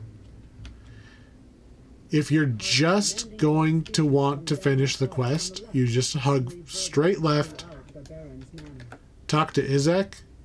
Hey, by the way, there's a secret tunnel in your dungeon. It's right over there. And he goes, the fuck? And he goes to go look. If you're just wanting to beat the quest as fast as possible, follow him. We've got more stuff to do. We're going to go up to the second floor, which involves killing a couple of the guards because we are absolutely not authorized to be over here.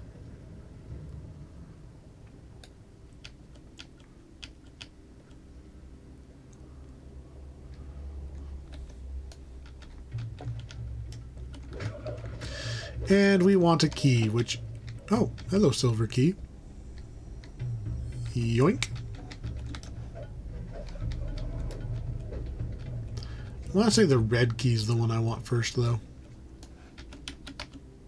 Yep. Doot, doot, doot.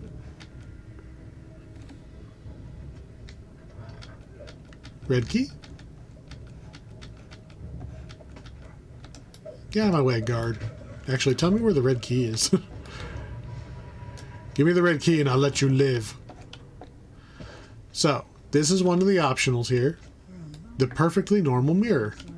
If you have use magic device, our one skill, you can read the poem on the mirror. Turns out, it's a mirror of assassination. It summons a ghost, and you tell it who you want him to kill, and he goes and he kills them. So what we're going to do,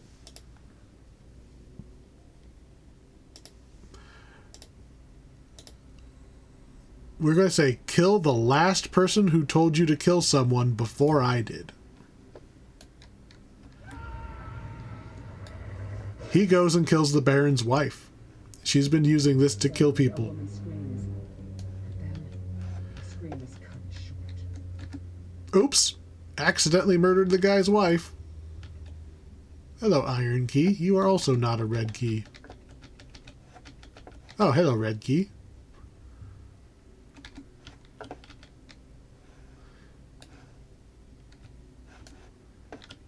Master bedroom.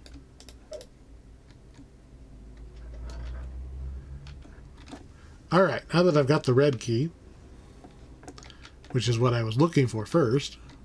The note nailed to the door frame defiantly We open the door, all is and it turns out as you reach the Baron's son, Victor, has been violently teleportation and messily glaring flaw killing the servants. in Barovia. Okay? Does not really leave Barovia Let's unpack this for a moment. It looks wrong. It looks bad. Okay? Obviously bad. And we can talk to him. You know, hey, it looks like I found the disappearing servants. He told me to bring the murderer to justice.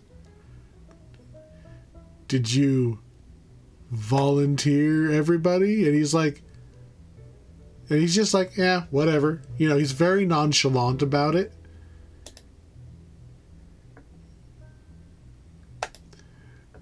You know, and he's like, whatever, tell Dad, I'll get grounded, blah, blah, blah. And we, not understanding how things work, just attack him. Besides, peasants don't really have souls. You know that, right? Dead. Here's the thing. In the context of Barovia, he's not actually wrong. He's just a little ahead of the curve, right? Because remember, when we first got here, I was talking about how there's not enough souls to go around, even though they keep getting recycled into new people. If he's taking those very passive, practically, you know, meat puppet zombie type people, if he's using them as his experiment, he's trying to teleport out of Barovia is what he's trying to do, but he's using them as test subjects for his teleportation circle. If he's using the soulless ones, he's not wrong in saying they kind of don't matter. Because they are just kind of meat puppets. I'm not saying he's right to do it, but he's not as overtly evil as this quest makes him out to be. I will, however, kill him and take his stuff on principle.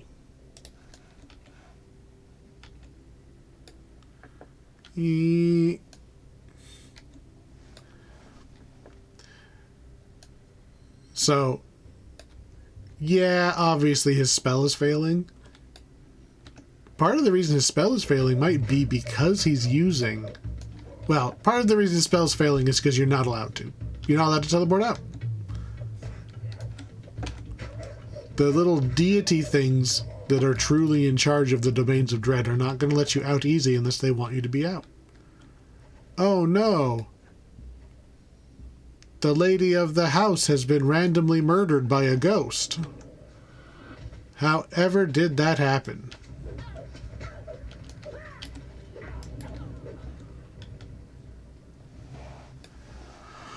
You can actually go in there and talk to her.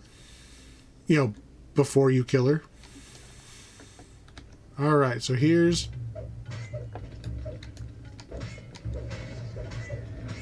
I'm not used to you attacking me this early.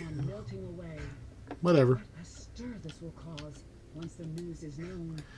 So, I think it's probably because we've been making a mess in the house. He turned a little early. Normally, if you just walk with him, he'll go, the hell? There really is a tunnel here. And he'll come over here and he will argue with Lady Watcher, who's standing on the other side of this portal. And then for some reason he'll turn and attack us. I never quite got that. I don't know why he would turn and attack us. We literally have only told him the truth and murdered half of the people he was supposed to be guarding. We've only told him the truth. We found the tunnel. We only killed 2 of his guards on the way in. That silver key and the iron key that we picked up are so that we can free these 2 guys. They would have been unjustly put in personal jail.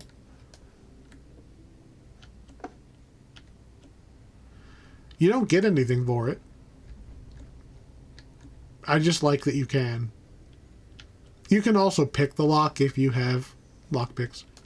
So we need that barrier to go down. So we're going to go around the corner and turn off the pentagram. I think that's what it's called. Shiny star thing. Run a circle. It's off. Gotta do another one down the other hallway. Keep an eye out for Abbey. They're these little color-coded demon things. There's one. They shoot... This one in particular, the blue one, shoots lightning. See? And if you don't outright kill it, it will do the thing that the ogre mages do, where it disappears and comes back. Stab, stab. This is not really a stab. Anyway. Get over here, demon.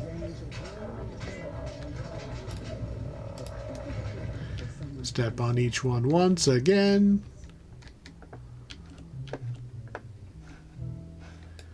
And we're clear to go through that door now.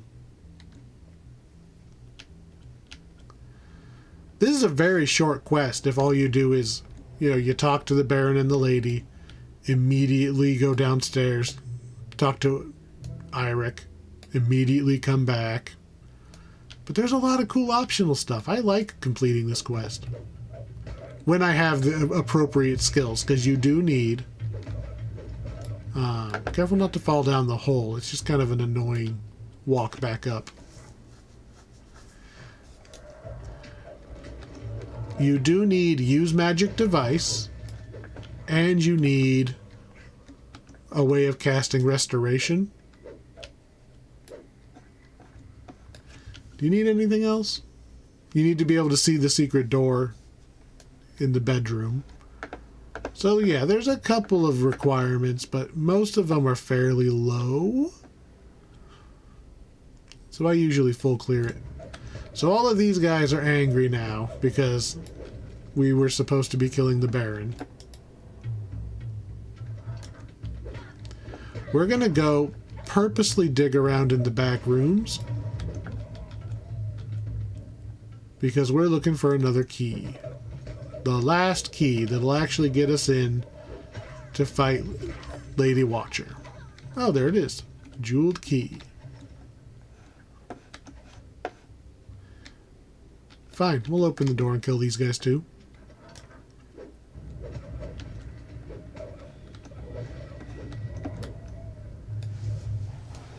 Remember, I'm solo on normal mode.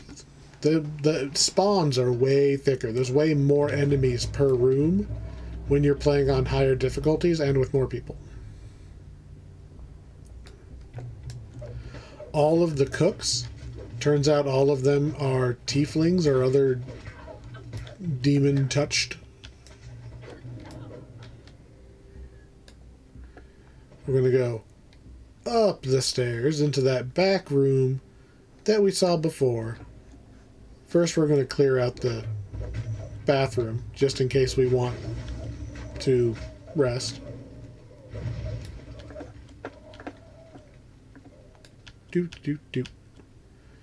There are some, I think they're orange name, like this, the Renegade Summoners have a lot more HP than anything else.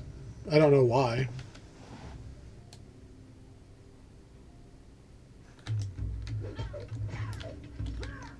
And finally, into the back room with the jeweled key, there's Lady Watcher.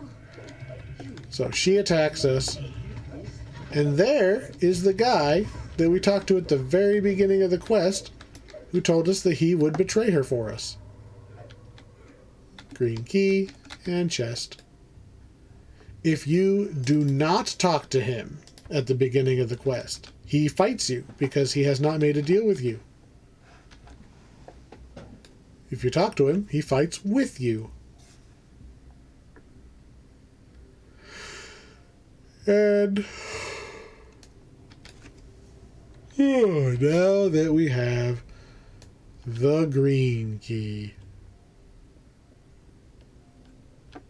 Apparently I missed 2 cultists. 2 cultists short of getting a perfect score. Nikolai and Carl here. They're her sons. And we can basically murder them or tell them that you've murdered Mom, and they're going to inherit everything as long as they walk away. So they walk away. And here is the Baron with his pride and joy. Get it? So, we're reporting in. Yes.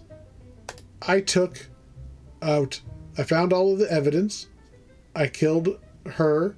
I took all her cultists out, -2 apparently.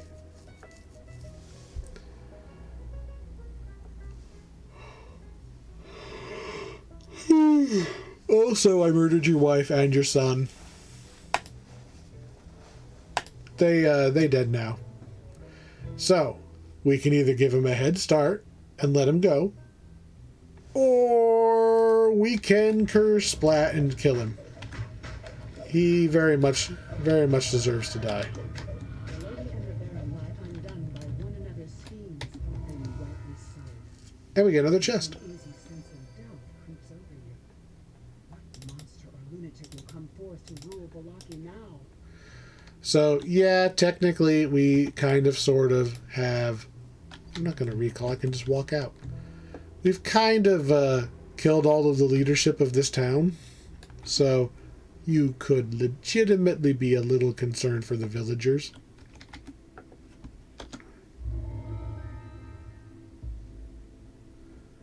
Nothing interesting. You can just walk to the tavern.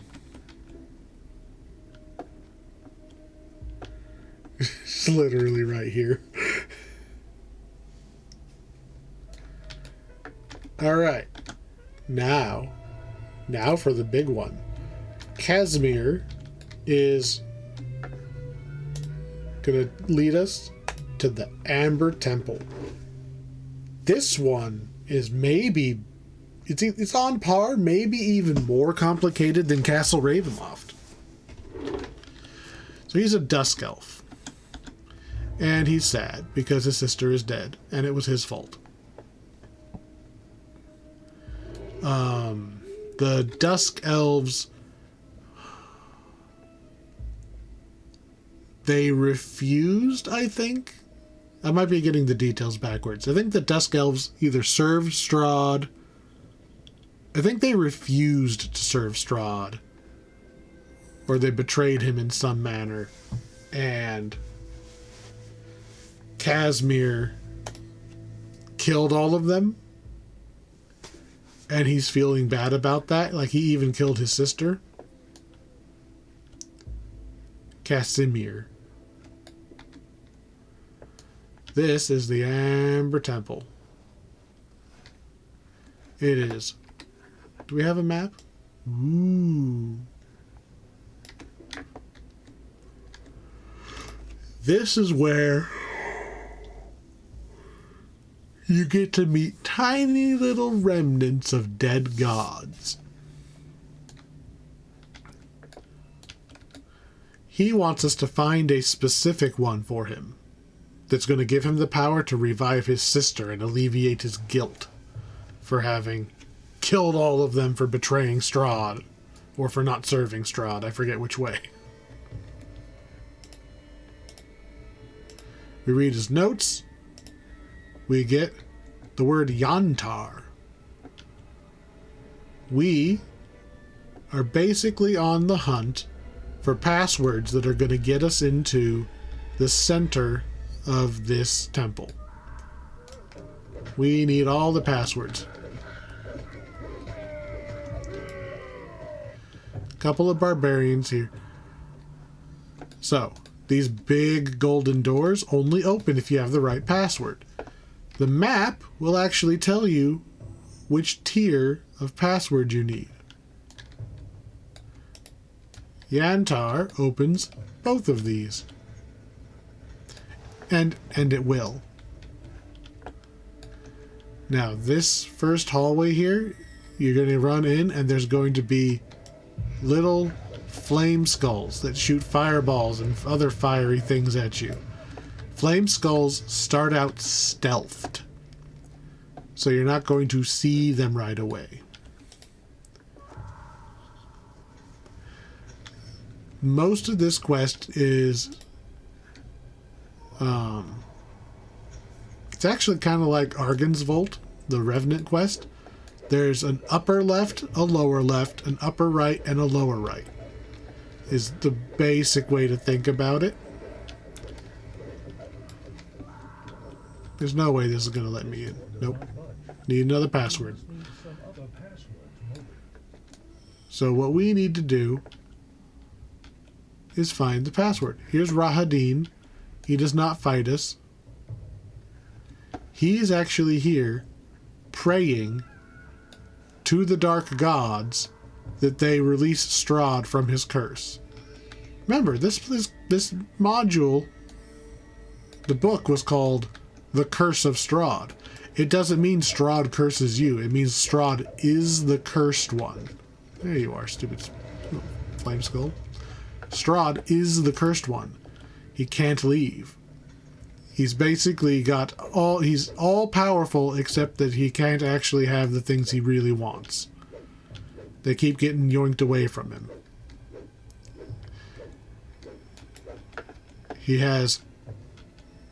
There's no contest to his power here, and yet he is powerless. I want to say the domains of dread specifically give you the thing you want the most, but in the way that makes it so you can't actually use it or enjoy it. That I don't remember what movie it was. I think it was Planet of the Apes. The movie where the guy ends up in like the library at the end of time or whatever, and he steps on his glasses so he can't read any of the books. Alright, so the password was not in the lower section. This lower middle section is one of the potential locations for that first password. Didn't get lucky there, so we're going to try lower right. See if it's in here.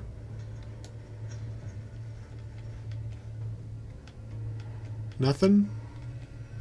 There's a secret door at the back over here, though, with a shield golem in it. Not that that does us any good right now.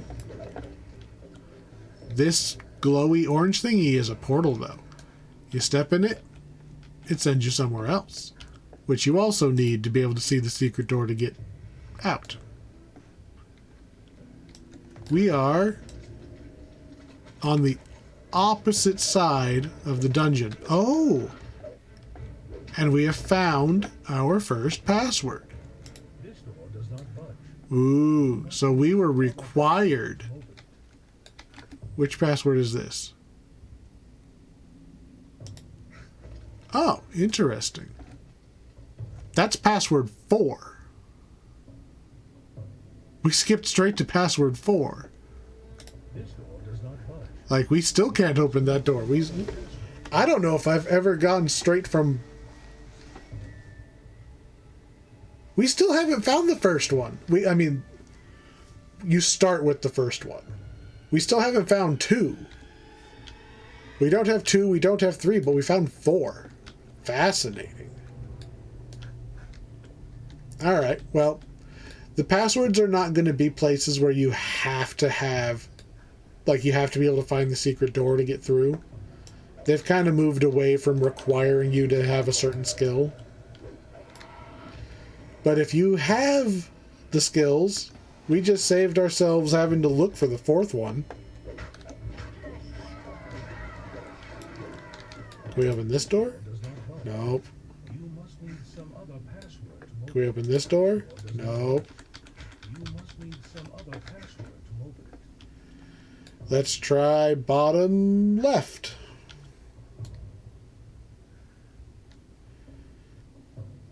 So we're going to run straight across to do bottom left. There's only so many spots that'll open with no passwords but the default one.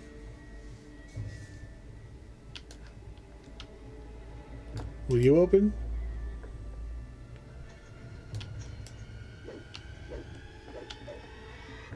How about you? Nope. Cut, cut. There's another teleporter right there. Did the enemy take the teleporter?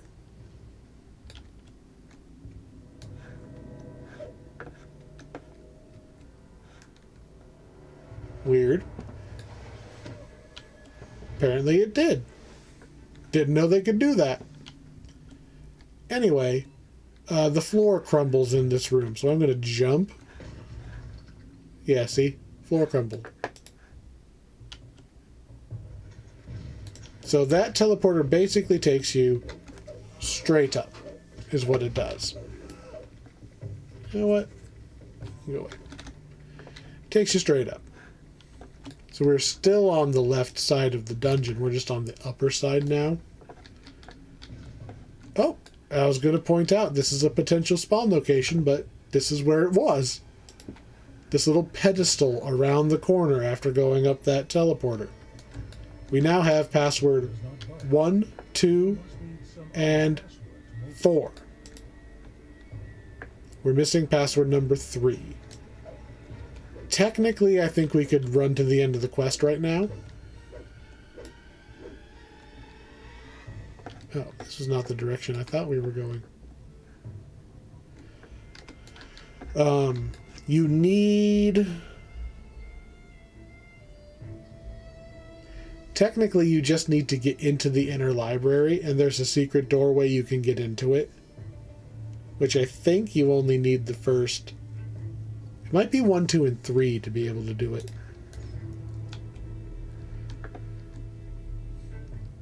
I've been told there's... Okay, so this is a crumbly floor. It's going to crumble before I can get to that door. I've been told that there's a way to not trigger it. Apparently, the answer is hug the left wall and be very careful. Because it normally breaks. There is a chest on the ceiling. If you throw something at it, it'll cause this to break. If I push the jump button, it will cause this to break. And we are going to fall down into a trapped treasure room. Which we might have to do to beat the quest sometime. But we're not going to do that yet. Open up. Invisible guy. Death slide. This is another location that a password can spawn. There is nothing here right now. And this is a lich. Do I know you? What was allowed? If you... So you can talk to him. He's lost all his memories. He's actually very polite for a lich. So if we do the same thing we did in the last quest and go... Ba-chew. So we've restored him. He gives us the 4th password. And says that there's a secret door down over there. I'll take you straight to the library. He's not aggressive unless you go through a secret door over here, which I think is... It's over here somewhere. Right there. His phylactery's in there. If you go in there, he'll aggro on you because he doesn't want you to destroy it. That's also how you get that treasure chest. But he's polite, and he's non-evil, so... You can destroy the Lich on principle for some XP. So here's the secret back door into the library. And here is Madame Eva the fortune teller again. And she is going to tell us where we find the symbol of Ravenloft. It's where a master builder once opened his mind. Okay. So she'll give you a descriptive hint as to what room it's in. So you can, if you're trying to speedrun the quest and not explore everything, it'll direct you to where you can go.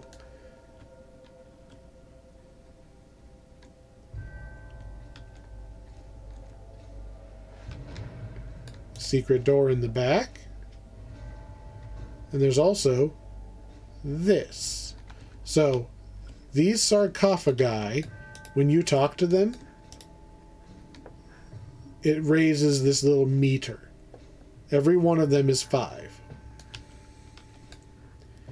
This one in the very back, this is the one that Casimir wanted. That's the one with the revive in it. You call out to him, and moments later, So we're going to save this for later. But that's why he's here. Is he wanted that. We're going to go do everything else first because we're exploring. To finish the quest, all I need to do is find the symbol of Ravenkind. I do not have to help him. He is optional. But his optional has named items in it. So we're going to do it.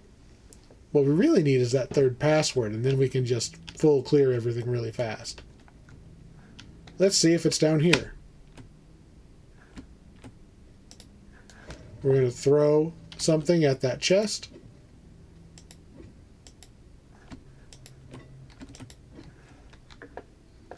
Hello?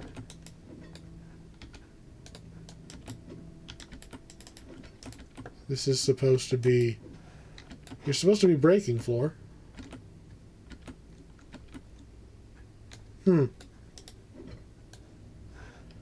That's a little weird that it's not breaking.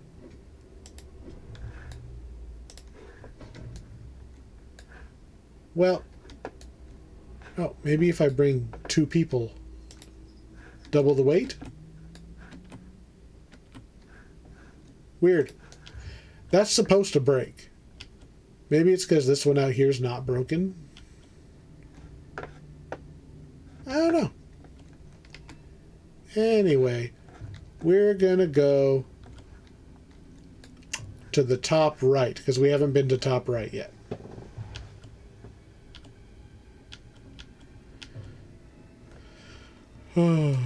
So keep an eye out for that statue. It will. There's a guy in there, and he's just going to randomly shoot spells at you as you run by.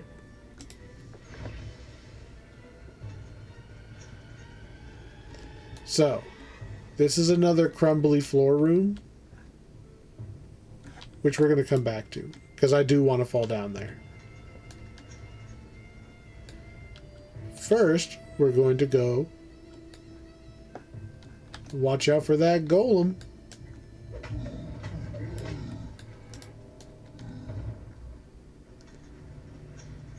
There's a dude back here.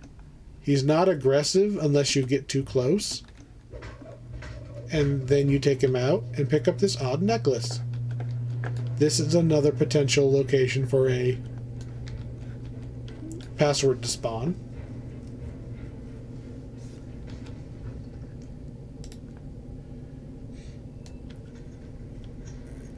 And then this is the one that I always forget to check. Oh, and here it is. There we go. We have all the passwords. Now we can just go look at all the areas.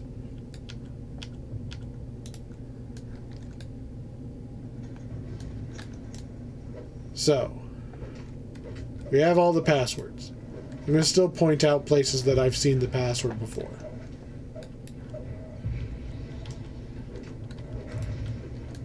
Get out of here, Flame Skull.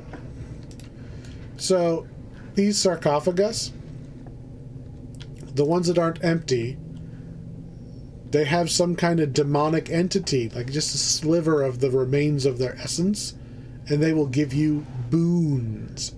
So you can accept their gift, This one was the Hound Whisperer, so I now have 2 Hellhounds that are going to follow me around and fight things for the rest of the quest. I'm going to accept the Gift of the Vampire, and now I have...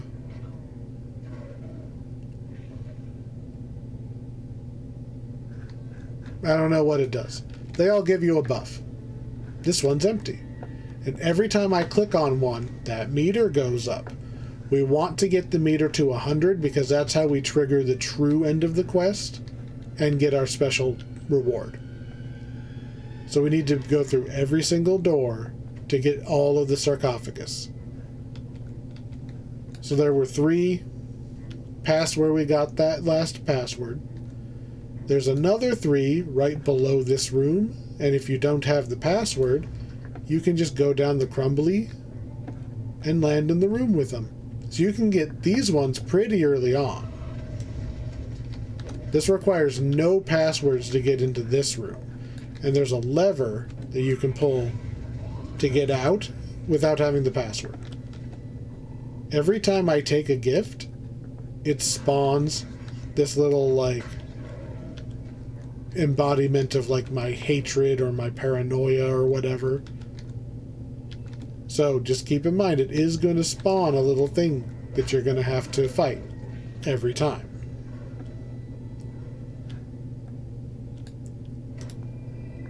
Doop, doop, doop. Another set of sarcophagus.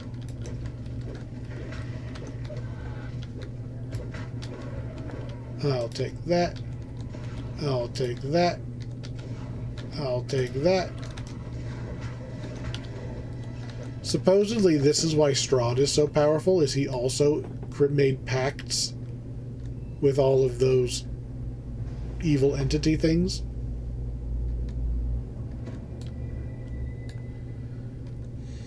So the odd necklace, if you have the right skills, goes to this golem. If you have enough points in repair, you can make the golem come and fight with you for the rest of the quest.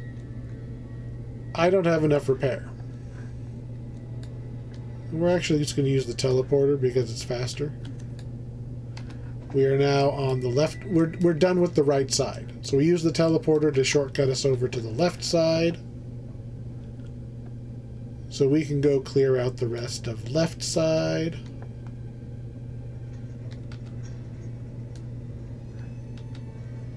We are on the bottom floor, left side. So there's a door here. This is more sarcophagus. And it was the level 3 password, so I'm glad we got that first. What flavor of bad guy is guarding this room? Nothing so far? That's alright. I'm going to accept some gifts. Oh, someone got there before me. And that one's vacant. Let's see, 70.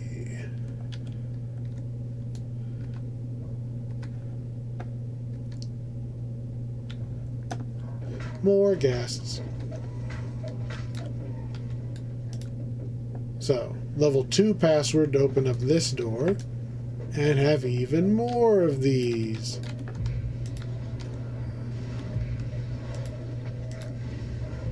And this guy says, screw you, I'm not going to give you my power, so you carve a dick on his sarcophagus. Up to 85.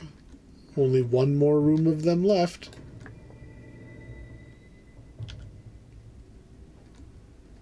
Click. I have definitely seen a password spawn on the floor of this one before. Floor of this room. Accept. And there we go. 2,000 XP just for having touched all of them.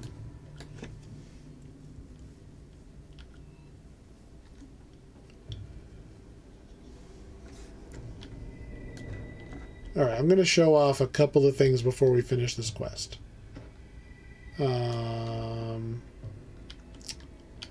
for For one, we need to be upstairs. I could take the teleporter and go upstairs, but I want to go up these stairs.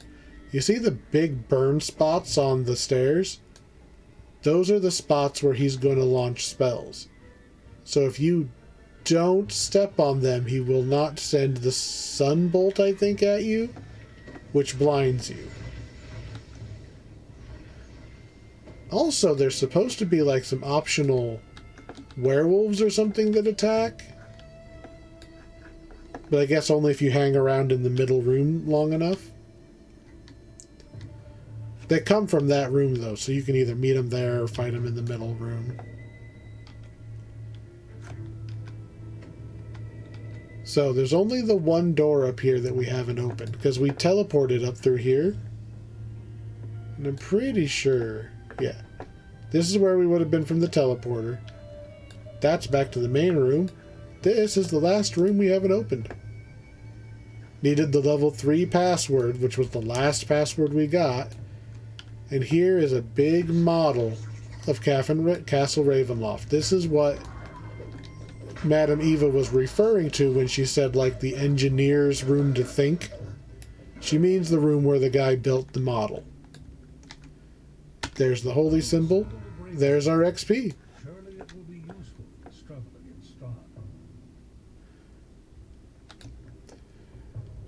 However, if you want, you know, treasure, that's not the end of the quest. So first, I'm going to show off that this really does crumble. See? I did not hug left, so it crumbled. It might also be because the hireling was chasing me too. Maybe it's more than one person at a time makes it crumble. I usually just jump. So this is the room that you would have landed in if that... the one with the chest stuck to the ceiling that I was throwing stuff at, it was supposed to crumble and you land in this room. And there's the lever to get out. That's how it's supposed to happen.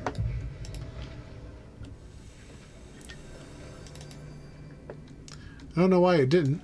Sometimes the holy symbol can be in here.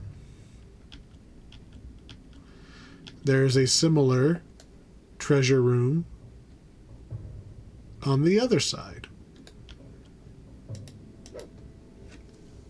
This one needed the level 3 password. It has a stealthing golem. Stealth golem. And another chest. Oh, 2 chests. Really? Ah, a random, like, named lady. I don't remember you being there. Must be a random spawn. You can take this door over here, and it will also lead you up the back way into the library.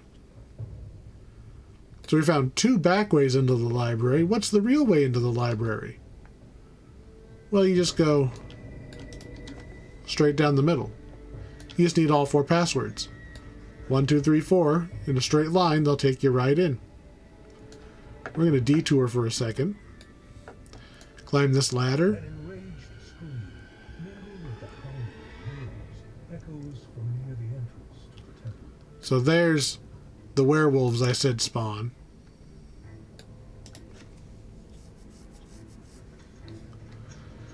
So, 3 flame skulls at the top of here. This, I do not fully understand. But you can take this portal and it will take you inside the statue where Heinrich is. He's the guy who's been pulling levers and shooting spells at you. One of the potential places for the icon is like some extra like ledge somewhere that you have to solve the puzzle of pulling these levers in order to open the door properly. I've never actually... I think I've got it once and I just Googled how to do it. It like never comes up. Maybe because I don't play on hard enough difficulty? I don't know. Alright, I'm trying to investigate the enraged scream. Do we just get one wolf? One wolf doesn't seem like it's worthy of an enraged scream. There we go. Hey you, Hula the Red. There we go. Going back down the mountainside. There's been a lot of optionals in here. 2, 3, 4... 4 to 5,000 experience in just optionals. Back to Madame Eva. Alright. Apparently he went on without me. So Casimir, he accepts the gift of resurrection, runs back, casts a dimension door. Whoop. We're in Castle Ravenloft right now. At least that's what it says.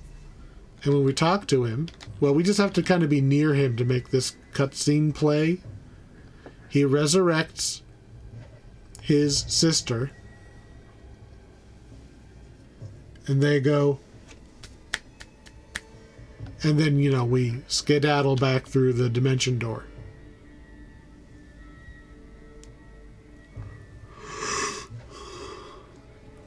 Come on, go. The cutscene will not play unless there's a player there to watch it. Oh, there's the way to that second treasure chamber is right there.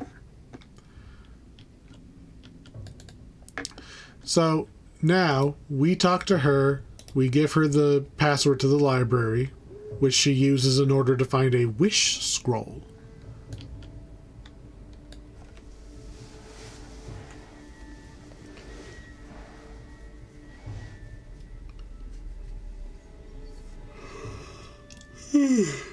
Just kind of waiting on it to roll. So she wishes to know how to break the Curse of Strahd. And the wish works. Speak of the devil, and here I am.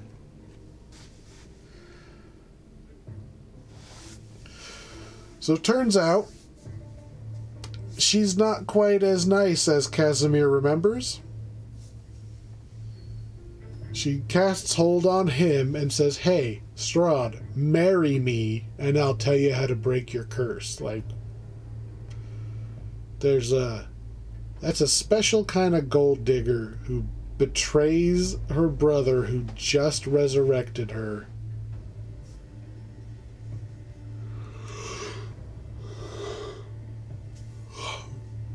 What's funny is, like, she doesn't even think about me, right? I am not nothing. And she doesn't even think that maybe I'm just going to turn and lop her head off. Strahd is amused, but ultimately not going to trust her not to betray him. And flame striked. He came all this way to revive his sister, and she promptly betrays him and gets murdered. Strahd is impressed because we touched all of the different powers, so he's going to test us. The battle for what is left of your soul begins. So all of these... Oh wow, I knocked them down fast. It's a big fight, which means apparently nothing to me when I cleave 3 of them in the first second of combat. Now that they are... Oh, they're not all dead. So I've run into this a couple times. Some of them spawn in the next room for some reason. So if you can't get it to register that you finished it, run over here into the next room. And that's where the rest of them have spawned. Now we got our extra 2,500 XP. And we can open our treasure chests. The one on the left... Ooh, we got an item. that I'll probably never use, but it is an item.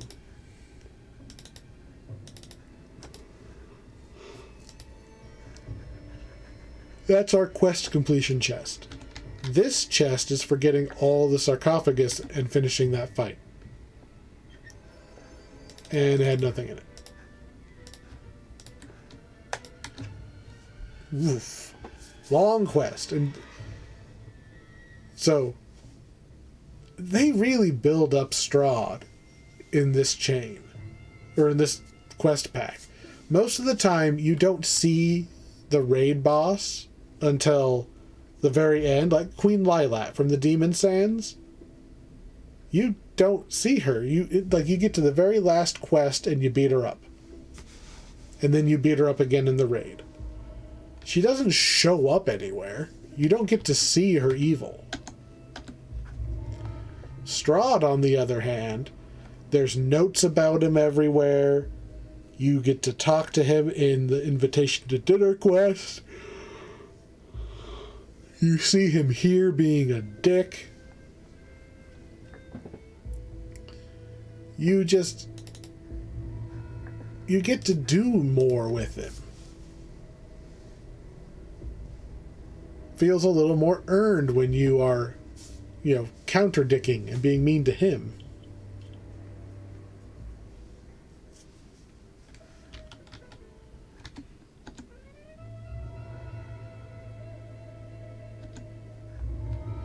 Alright, so that is number 2. Chain number 2 complete. He sends us to his tower, where we're going to meet Esmeralda. Van Richten's tower. Esmeralda is apparently his apprentice. Apprentice vampire hunter. You can't really tell. But, you see how that's a boot? And that's not? I mean, it's kind of a boot. It's a fancy boot. She's missing a leg. So, she has been investigating how we're going to officially screw with Strahd. And so what we need is the Sun Sword. It's a lightsaber, basically. But Strahd is a vampire, right? Lightsaber into vampire. It's mega effective. She's pretty sure it's in the Abbey of St. Markovia, but we can't get in. So, we're going to go and do some errands, basically, so that we can get in and get the Sun Sword.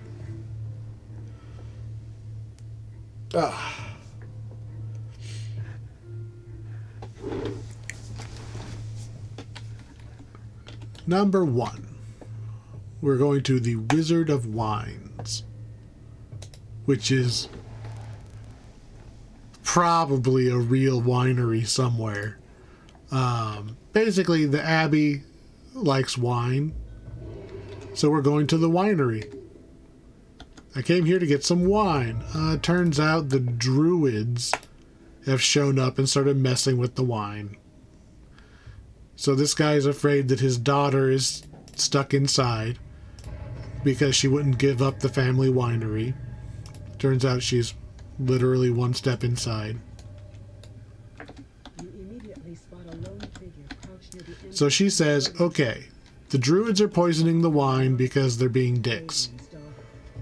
Please, bring the ingredients for the antidote and purify the wine. Stefania begged. So if we go and find the Charm of Purification and some brown moss, she can fix the she can fix the wine. One of the huge vats, protected by mystic wards, she is completely So obscured by there's a druid up there poisoning the wine. wine inside the vat. So we're going to go down into the basement and go get some mold. The basement takes quite a while to get into for some reason. There's also a bunch of these twig blights. So there's a lever. And that lever leads us to a switch. You know, stop me if you've heard this one. So the lever opens up this door. No, that one's closed. We gotta run slightly further to get this lever, which opens this door, so we can hit this lever, which opens up this one, which really makes me wonder why you would make, like, I could understand locking this weird cave, right? If I had a basement that led into a giant cave, I would lock it, yeah. But that's a weird lock. 3 separate giant levers that pull different portcullis up. That's not how I would have done it. Alright, brown mold number 1. Got it. They're just kind of somewhat randomly scattered down here. The downstairs area is not very big. So you just kind of run around. It's kind of just like one little circle with one line down the middle. Not big. Just run around, find them.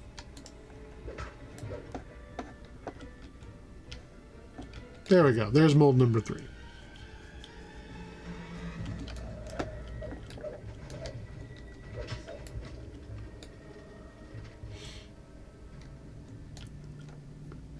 So we're just going to run.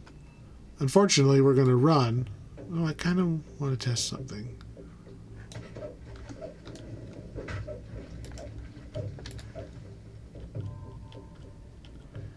No? Hey, my damage type is force. So my imbue with shadow is protecting my weapon from damage from oozes. Excellent. I wasn't 100% sure if it was going to truly do that because we've been using a crystal weapon for so long. I didn't know if it was the crystal that was doing it or if it was my thing. It works. I'm happy. I wasn't crazy. It actually does work. Alright, now that we've backtracked back into the main room, there's optional stuff if you run down some of these extra rooms, but the charm of purification is always up here in the family living quarters. And yes, we did just walk right by the boss. It's not aggressive or attackable until after you have all the items. So there's like 3 doors. You don't know which one the charm's behind until you just open and go look. Not this one.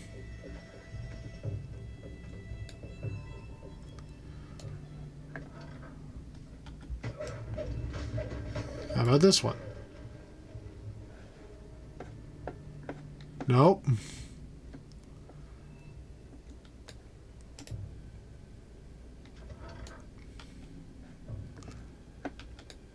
This is a longer room. This is the actual dining room. Apparently I'm one room ahead of myself. This is the sitting room that you sit in before you go to the dining room, which is this one, obviously. And there's the charm. It kind of glows. Just this little, like, it looks like a little toy globe. There we go.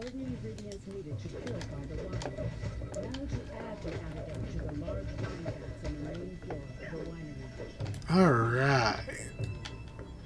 So we're just going to pop ourselves out the door here.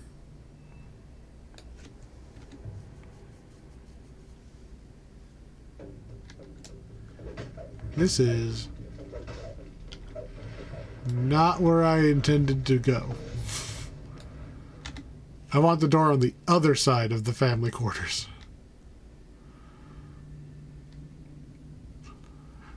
Just gonna skip my way down the hallway.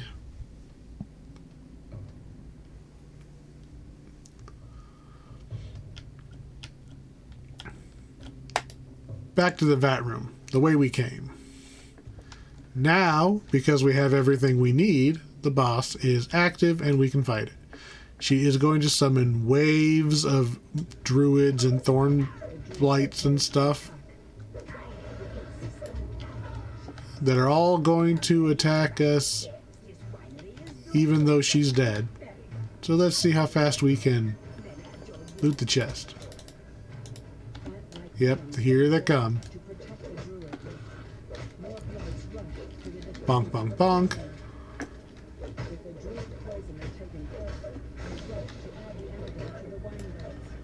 There.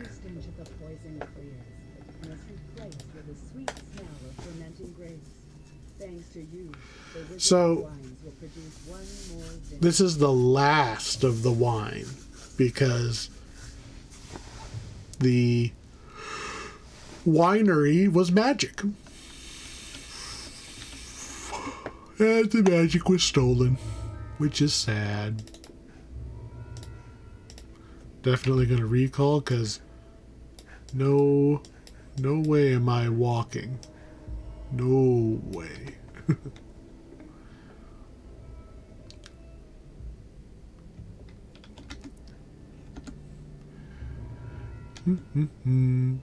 So, one of the so there's 2 magic gems that they know of.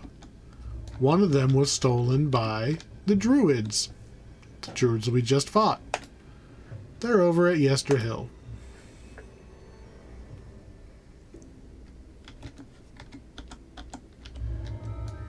Her quest is basically, they went that way. So, we're going to go and politely explain that we are displeased at their activities. And would they mind please shutting down their giant lightning mountain thing and go to hell. They did not steal the one from the Wizard of Wine. So there's these magic gems, and there was one buried in the vineyard. And that was what was letting the grapes actually grow, despite this place being terrible. They don't have it anymore. It was stolen. So they can't grow any more grapes, which is sad. Unless, you know, some big shiny adventurer comes and murders whoever took it and gives it back.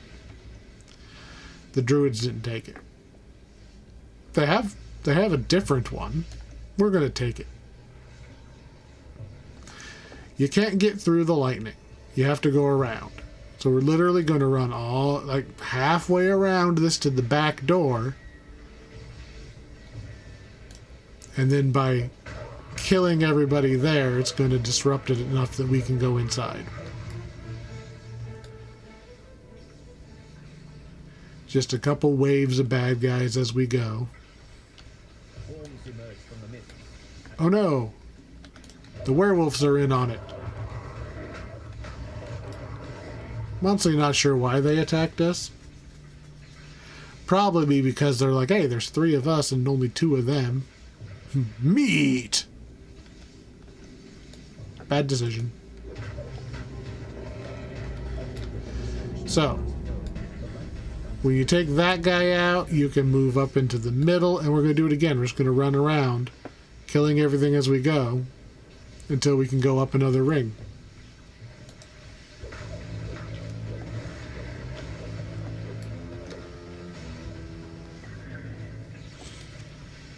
Doop doop doop. Doop doop doop. There's not a lot to say about this quest. You spiral your way in, kill all the druids.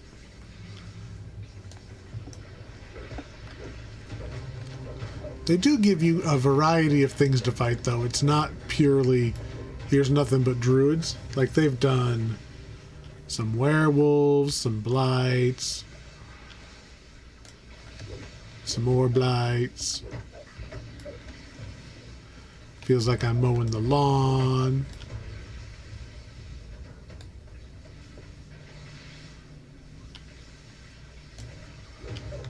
Alright, out of here, druids.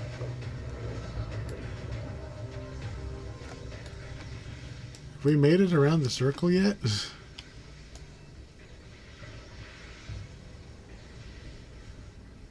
Any minute now.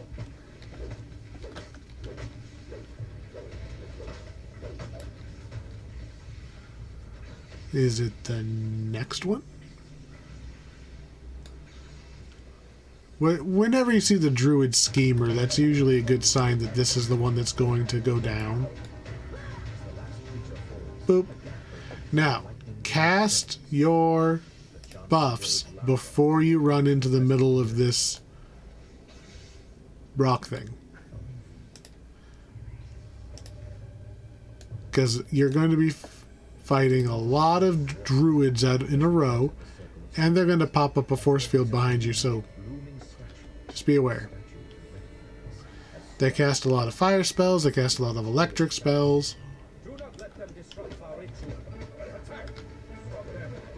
The Archdruid is down. I want to say the druids activate depending on, you know, damage gates on the Archdruid. Since I just killed him first, everything else spawned or went active immediately. Instead of you hit him a couple times, you go kill one of them, go hit him a couple times. So you search the Statue of Strahd and you find the gem. And there we go. You've stopped the druid's dark ritual and recovered the magic gem they stole from the vineyard. Hound of the Night. We got a pet collar, which is cute, but we're not on a pet class. Yeah, we'll take it.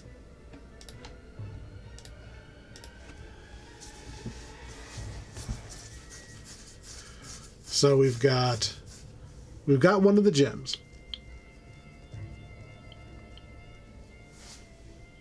I want to say there's 3. We only go after 2 of them. So yeah, they are returning this one to the Martikov family. I don't believe that was the one.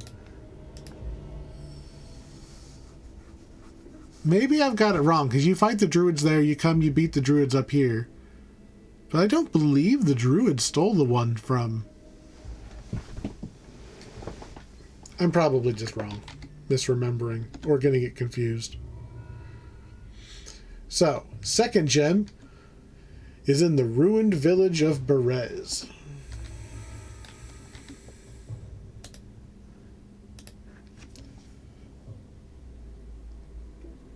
So, we're going to go check it out.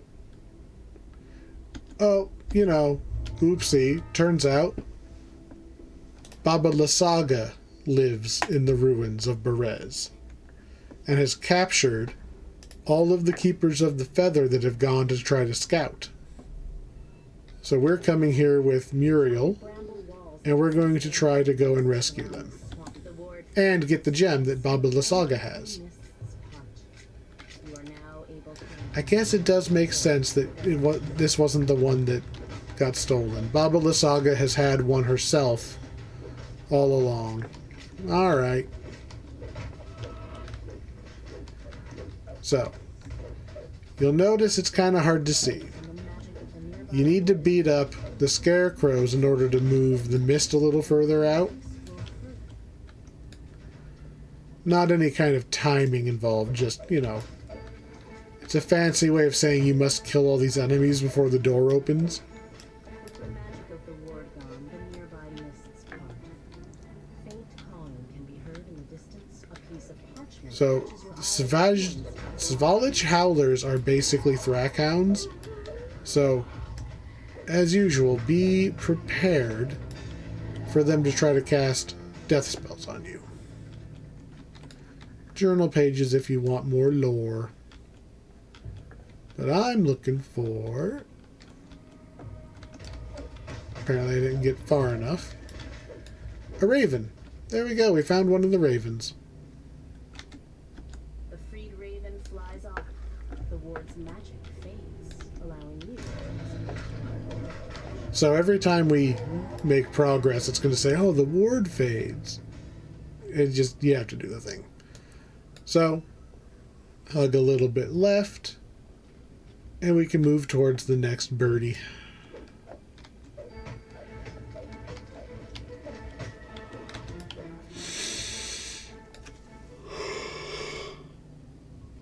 As tired as I'm getting, like, I can still... I really like the dead tree effect that they've put in here, and like these tall, like swampy kind of things. Building to the northwest. So our next bird is actually behind this building. Boop, there it is. The raven caws and thanks as it flies And away. then it opens up all of this. We can now see what we're doing.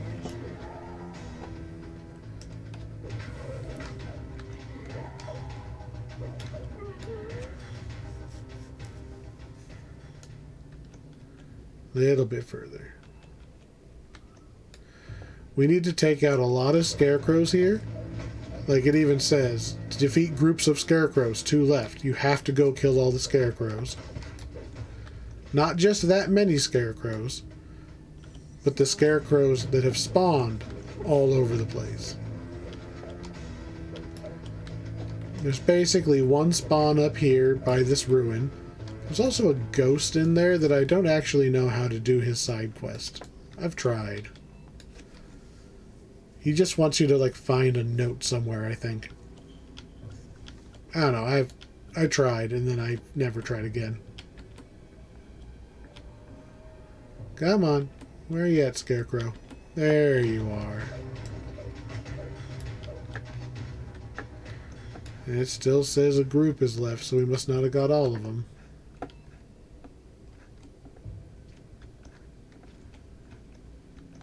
There's one lonely scarecrow somewhere. Maybe it's just further forward.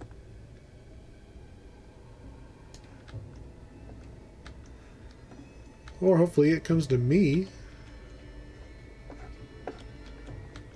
Scarecrow? Scarecrow.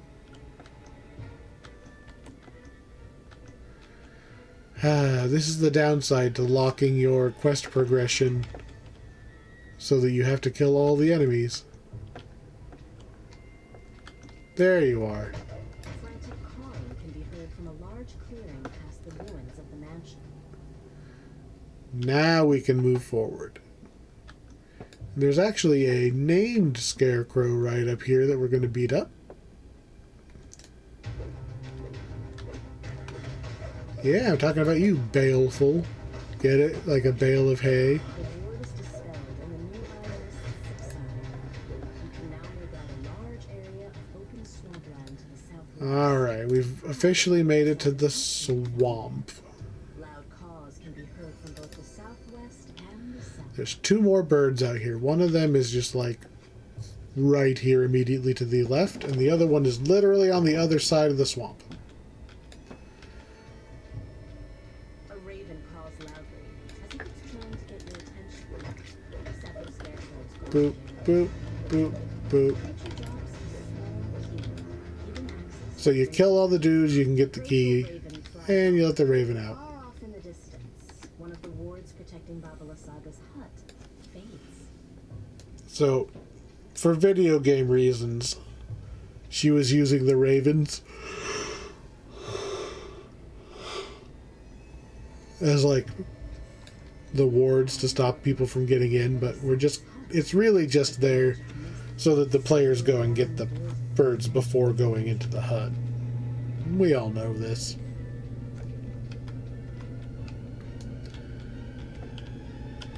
So here we go. Out behind her hut on the far side is another raven. A nearby raven croaks excitedly. We are not allowed to free him until we beat these scarecrows up, which is okay. A metallic click can be heard from And released. deactivated a ward protecting Babalasaga's hut to the east. The raven Now all we gotta do is get into Babalasaga's hut. The magic wards near Babalasaga's hut have all been removed. The ensorcelled mists lift, allowing you.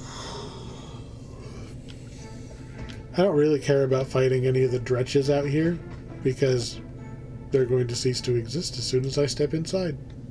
Well, 5 minutes from when I step inside, but I don't have to worry about that. A rank smell fills your Hello, Raven. as you enter this You're free. surprisingly spacious hut. Hello, treasure chest. Caged Oh raven no, motion in the northeast corner. As the raven it's flies toward you, Babalasaga herself gonna come and stop us. simply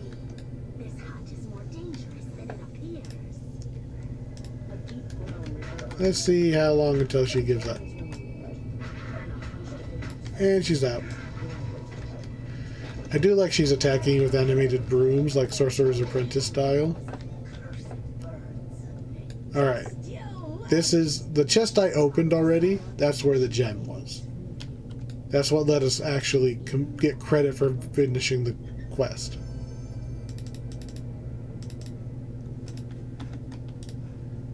The one that spawns after you chase off Bubble the Saga. That's the one with your items in it.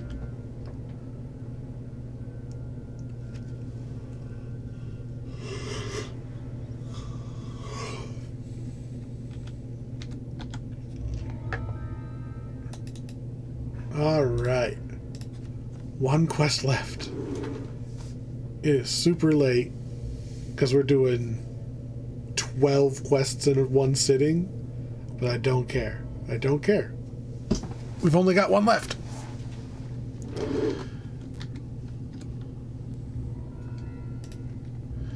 So now that we have 2 gems of power and the wine, well, we have a gem of power and we gave the other one back. Irina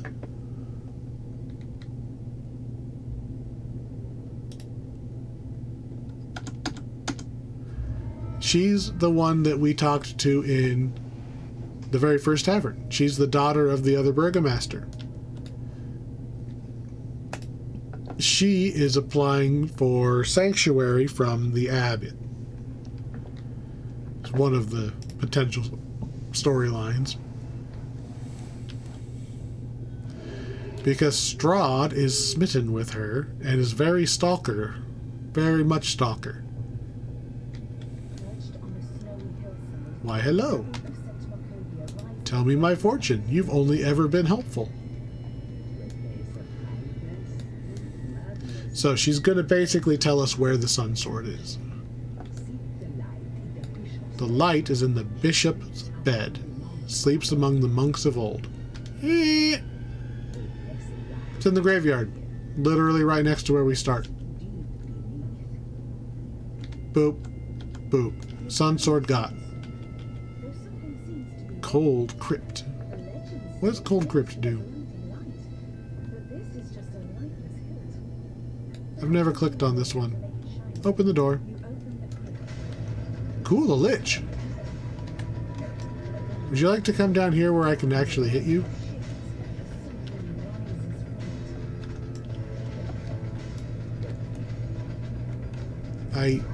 I can't jump high enough to... We have jump potions. Boing! Ha ha ha! Ha! You thought I was crazy for buying jump potions? Potions of boing! I've never seen that crypt before. Anyway, that's one of the 3 places I know it can spawn. Boop. That's the easy one, obviously. She also tells you if you're going to get an ally. But we're going to pass by the ally always spawns in the same spot. The Sun Sword is the one that's random. There's also like a altar that you can get a buff that doesn't always spawn, but I got a couple places it can spawn. I'm not worried about that either. So to actually do the quest, we need to run over here and get this tarnished key off the ground.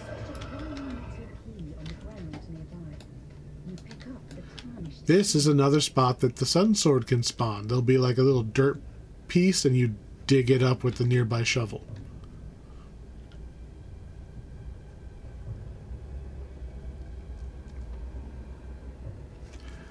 So now that we've got the Sun Sword and we've got the key, we can go into this middle path here.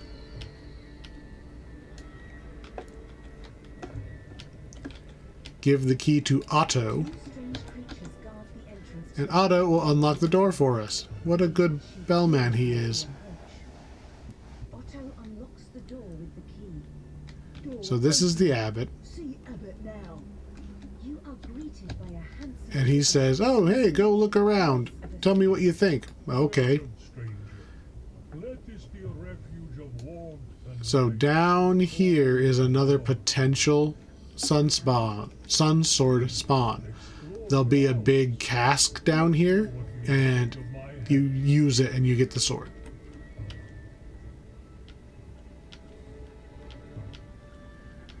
So our true goal here is to break into the garden in the back of the Abbey that's been locked off. She's standing outside waiting for us to get on the inside. What a strange, very strange and sad woman.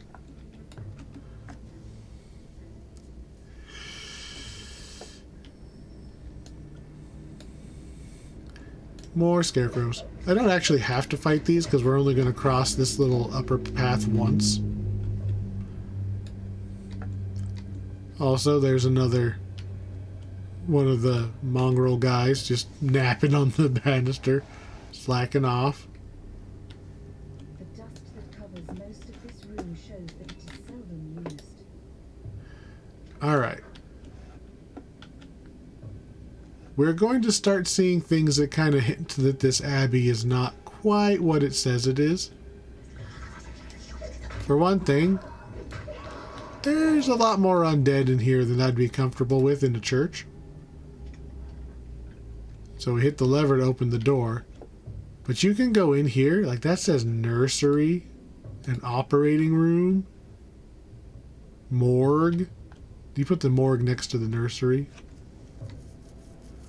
There's sometimes optional, like, ghosts that show up there.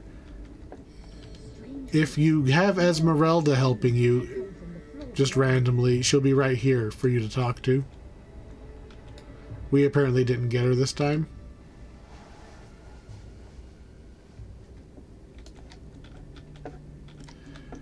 And what's this? A flesh golem? That's not something you would expect that the abbot was handling, is flesh golems. We're not supposed to be down here, remember? We were supposed to just look around and come back to the abbot. This is another place the sun sword can spawn, is in one of these rooms. But since we don't actually need the sword, because we already have it, I'm going to skip fighting all those guys and go straight, break this door down, and go through. Technically, you can just wrap... If you go to the room immediately to the right of where I just was, that's actually continuing the quest. We are now in optional mode again. Running through back to where the abbot was, because we really just found... We made ourselves a shortcut, is what we did by breaking those boards. We shortcut ourselves back to the abbot. We tell him what we think of his abbey. Oh look, the bride-to-be. This is basically Bride of Frankenstein, right? The abbot pieced together a new person because he thinks that if Strahd just gets laid enough, then he'll be happy again. It doesn't matter that he specifically wants, like, his ancient lost love. Yeah, just piece together somebody who vaguely looks like the person and is obviously, like, zombie flesh golem. Yeah, that'll work. You lunatic. Turns out, even good people get super corrupted here. He is a corrupted diva. So we're going to take him out, and we're going to take out the flesh golem lady.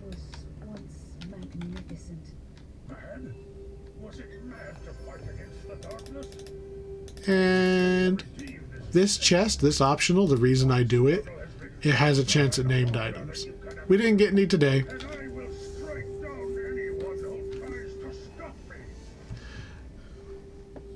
So instead of walking all the way back through and up and around to get to where we were, we can just walk back through that shortcut I opened up.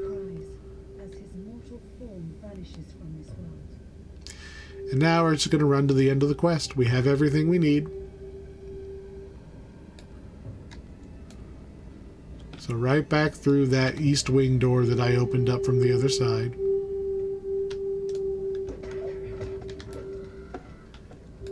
The root cellar is where you actually make progress. We're basically sneaking through the root cellar. And that's going to get us into the Shrine of the White Sun, which is where we really need to be.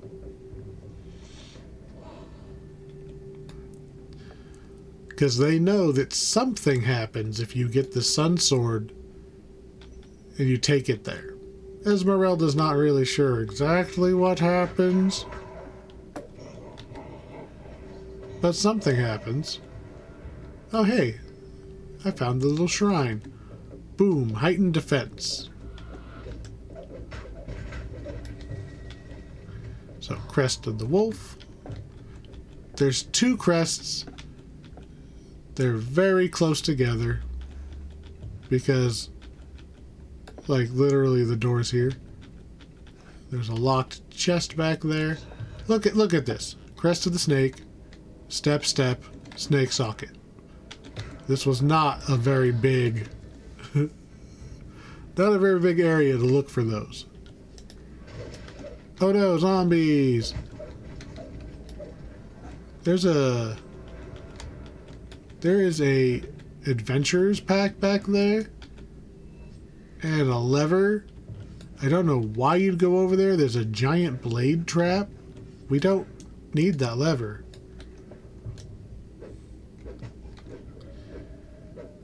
Minotaur skeleton's pretty rare. I mean, it's always here. I mean, they don't use it in the game much. This altar will continuously spawn zombies until you break it, Gauntlet Legend style. Boop. And we're basically home free. We used the tunnel to get into the shrine. Please, when you get in here, even if you're waiting on other players, like they went to go and do the Abbot optional, come over here and unlock the door so that Irina can start her cutscene. And let Irina into the shrine. There you are. We have Seems so familiar, but to wait on her to do her entire cutscene thing. did you bring the So she things? walks all the way over here. Feel that it somehow holds. She won't talk to us until she's done moving. Here's a sun sword. So they stick the sun sword on the altar. They don't know what's going to happen. They just know it's important. Sword and tenderly places it on the shrine. This was his sword. And she is remembering things. Remembering a person she's never met. There is no sound but the water lapping the edge of the So nothing happens, and then pew! appears in the sparkling waters of the pool. There's a guy in the water. Kind and noble Sergei von Zarovich, Strahd's brother. joy. Turns out the lady that Strahd was in love with back, thousands of years ago or however long it's been, the lady he wanted was in love with his brother, so he murdered his brother out of spite. And then I believe usually the story goes that he also murdered her. This blessed pool called your spirit to me. As she So, reaches for Sergei, remember, at the very beginning I said the souls are recycled. She is the reincarnation of Strahd's lost love. That's why he's being a stalker and trying to get her. for a moment Because he knows. she is quiet. It's not the first time that she's been reincarnated. And he keeps losing her every time. Every time he gets close, Cries out. no matter what he does, something happens. And Dark he doesn't get her. fine. Wow, that didn't take much. Cries Strahd. So, why do what was the answer this time? What was the problem that got in the way of him getting Irina this time? We opened the door and she left.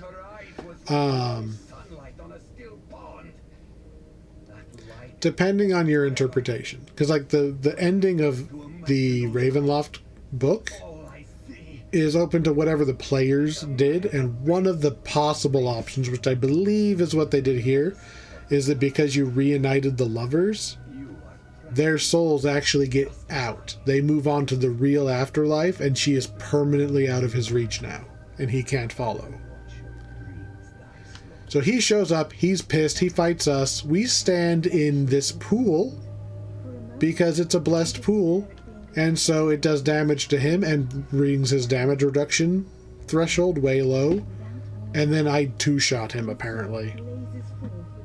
Because paladin versus vampire. Then we take the sun sword, and we grab our little tiny bit of treasure. And we're done.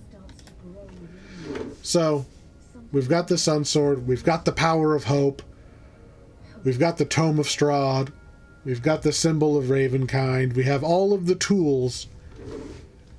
Unfortunately, the true finale is a raid, and it is not one that I am anywhere close to being able to solo. However, as much as I hate it when the storyline ends on a raid,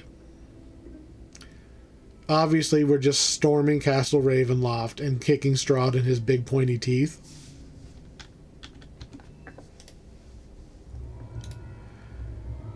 We know that's what it is. We know we're just going to go punch Strahd. Also, we got to fight him. To me, that makes a huge difference. Yeah, we don't get to do the raid. I've never done this raid. But I get to fight Strahd. I get to go and screw with him and take away Irina. So it's kind of like we do get a resolution. We just don't get to do the main true fight. All right, back to the first tavern. So, since we've beaten up all the quests besides the raid, we are eligible for one of the patron rewards, which I never remember to go get. I believe it's on the middle. I think it's in the other tavern. Yeah. In this back room right here, let's go get our reward. What do we get?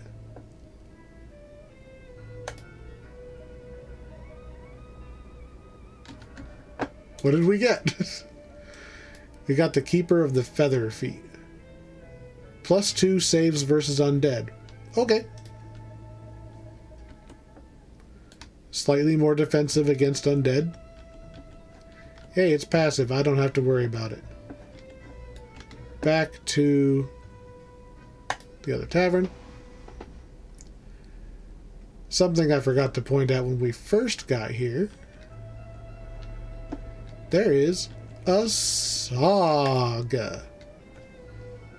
Since we've done all the quests, let's get our saga reward.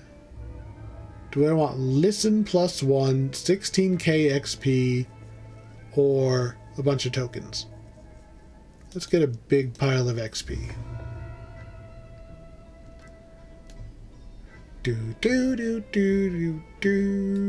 I love the music here too. So, I've been saying it the whole time we've been in here. Do I think Ravenloft is worth it? Absolutely. It is technically not the tippy top of gear anymore, but it's good enough that if you're just wearing Ravenloft stuff, that's good enough.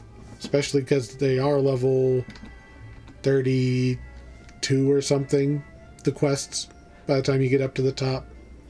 It's got a raid I've never played, but unlike especially Restless Isles and Dragonblood Prophecy that are basically just raids that happen to come with a couple quests, this is a giant quest chain that also has a raid in it. So I don't feel as bad not doing this raid, because I got to do a lot of other stuff.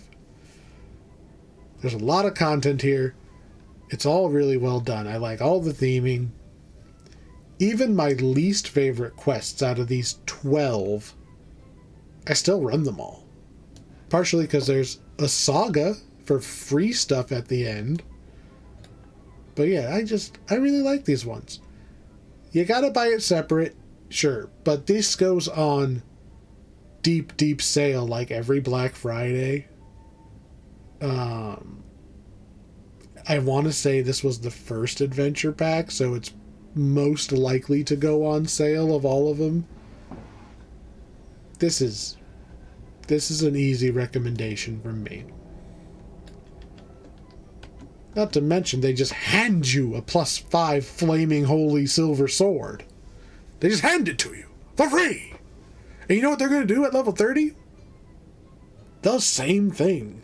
We can come get a +15 sword with matching scaled up effects on it. For free. Anyway, let's get out of here. Back to House Jarasco. We are done with everything that touches level 10. We are moving on to level 11. And so, as usual, the beginning of level 11 is going to be a bunch of free quests. And there are actually a fair number of them. I was surprised when I was compiling my list just how many free level 11 quests there are. Let's see. Let's count. There are 6. There are just straight up 6 free level 11 quests. That's not like even a special level or anything. It's 11 and there's 6 quests.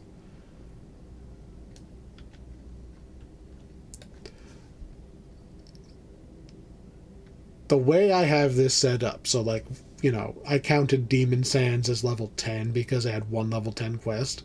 But looking at the list, what we have left for level 11, there are more free quests than paid quests. Weird. We're going to grab that level because I almost never remember to level up. Boop.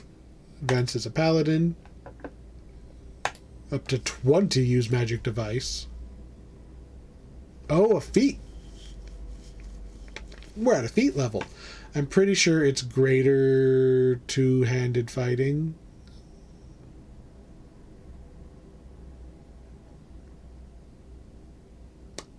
Unless we already have that. I think we already have that. To the build planner. I mean, this is why you write these things down. So unless you're like playing the game really, really, really fast, you're not going to remember what feats you had picked out. Open. Paladin.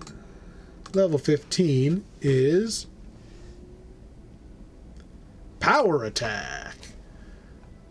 Whoop. I think that's down here somewhere. Apparently I was wrong. Come here. There you are. Power Attack. 2 granted class feats. Doesn't matter. The city of Storm is abuzz with the news that a ship has arrived at Alright. Feats. the city Get out of the way, text. The ship's captain So Power Attack, for a grand we take a... clouds Well, as long as it's turned on, which is in the storm always... weather to set sail for Sharn. We have -5 to our accuracy in exchange for +5 to our damage. So we're a little bit reckless, a little wider baseball batty swings, but we do more damage. And if using a two-handed weapon like, I don't know, a greatsword, it doubles the damage bonus. So -5 accuracy plus 10 damage. Womp. Alright. This has been a very long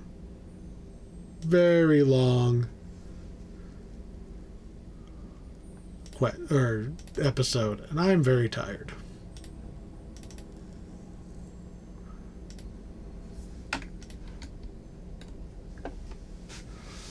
Ravenloft is an easy recommendation. I don't think anybody who plays the game would disagree that it's good. I'm going to go to bed. So next time, free quests. Level 11 edition. Hope to see you then. Have a good night. You take care.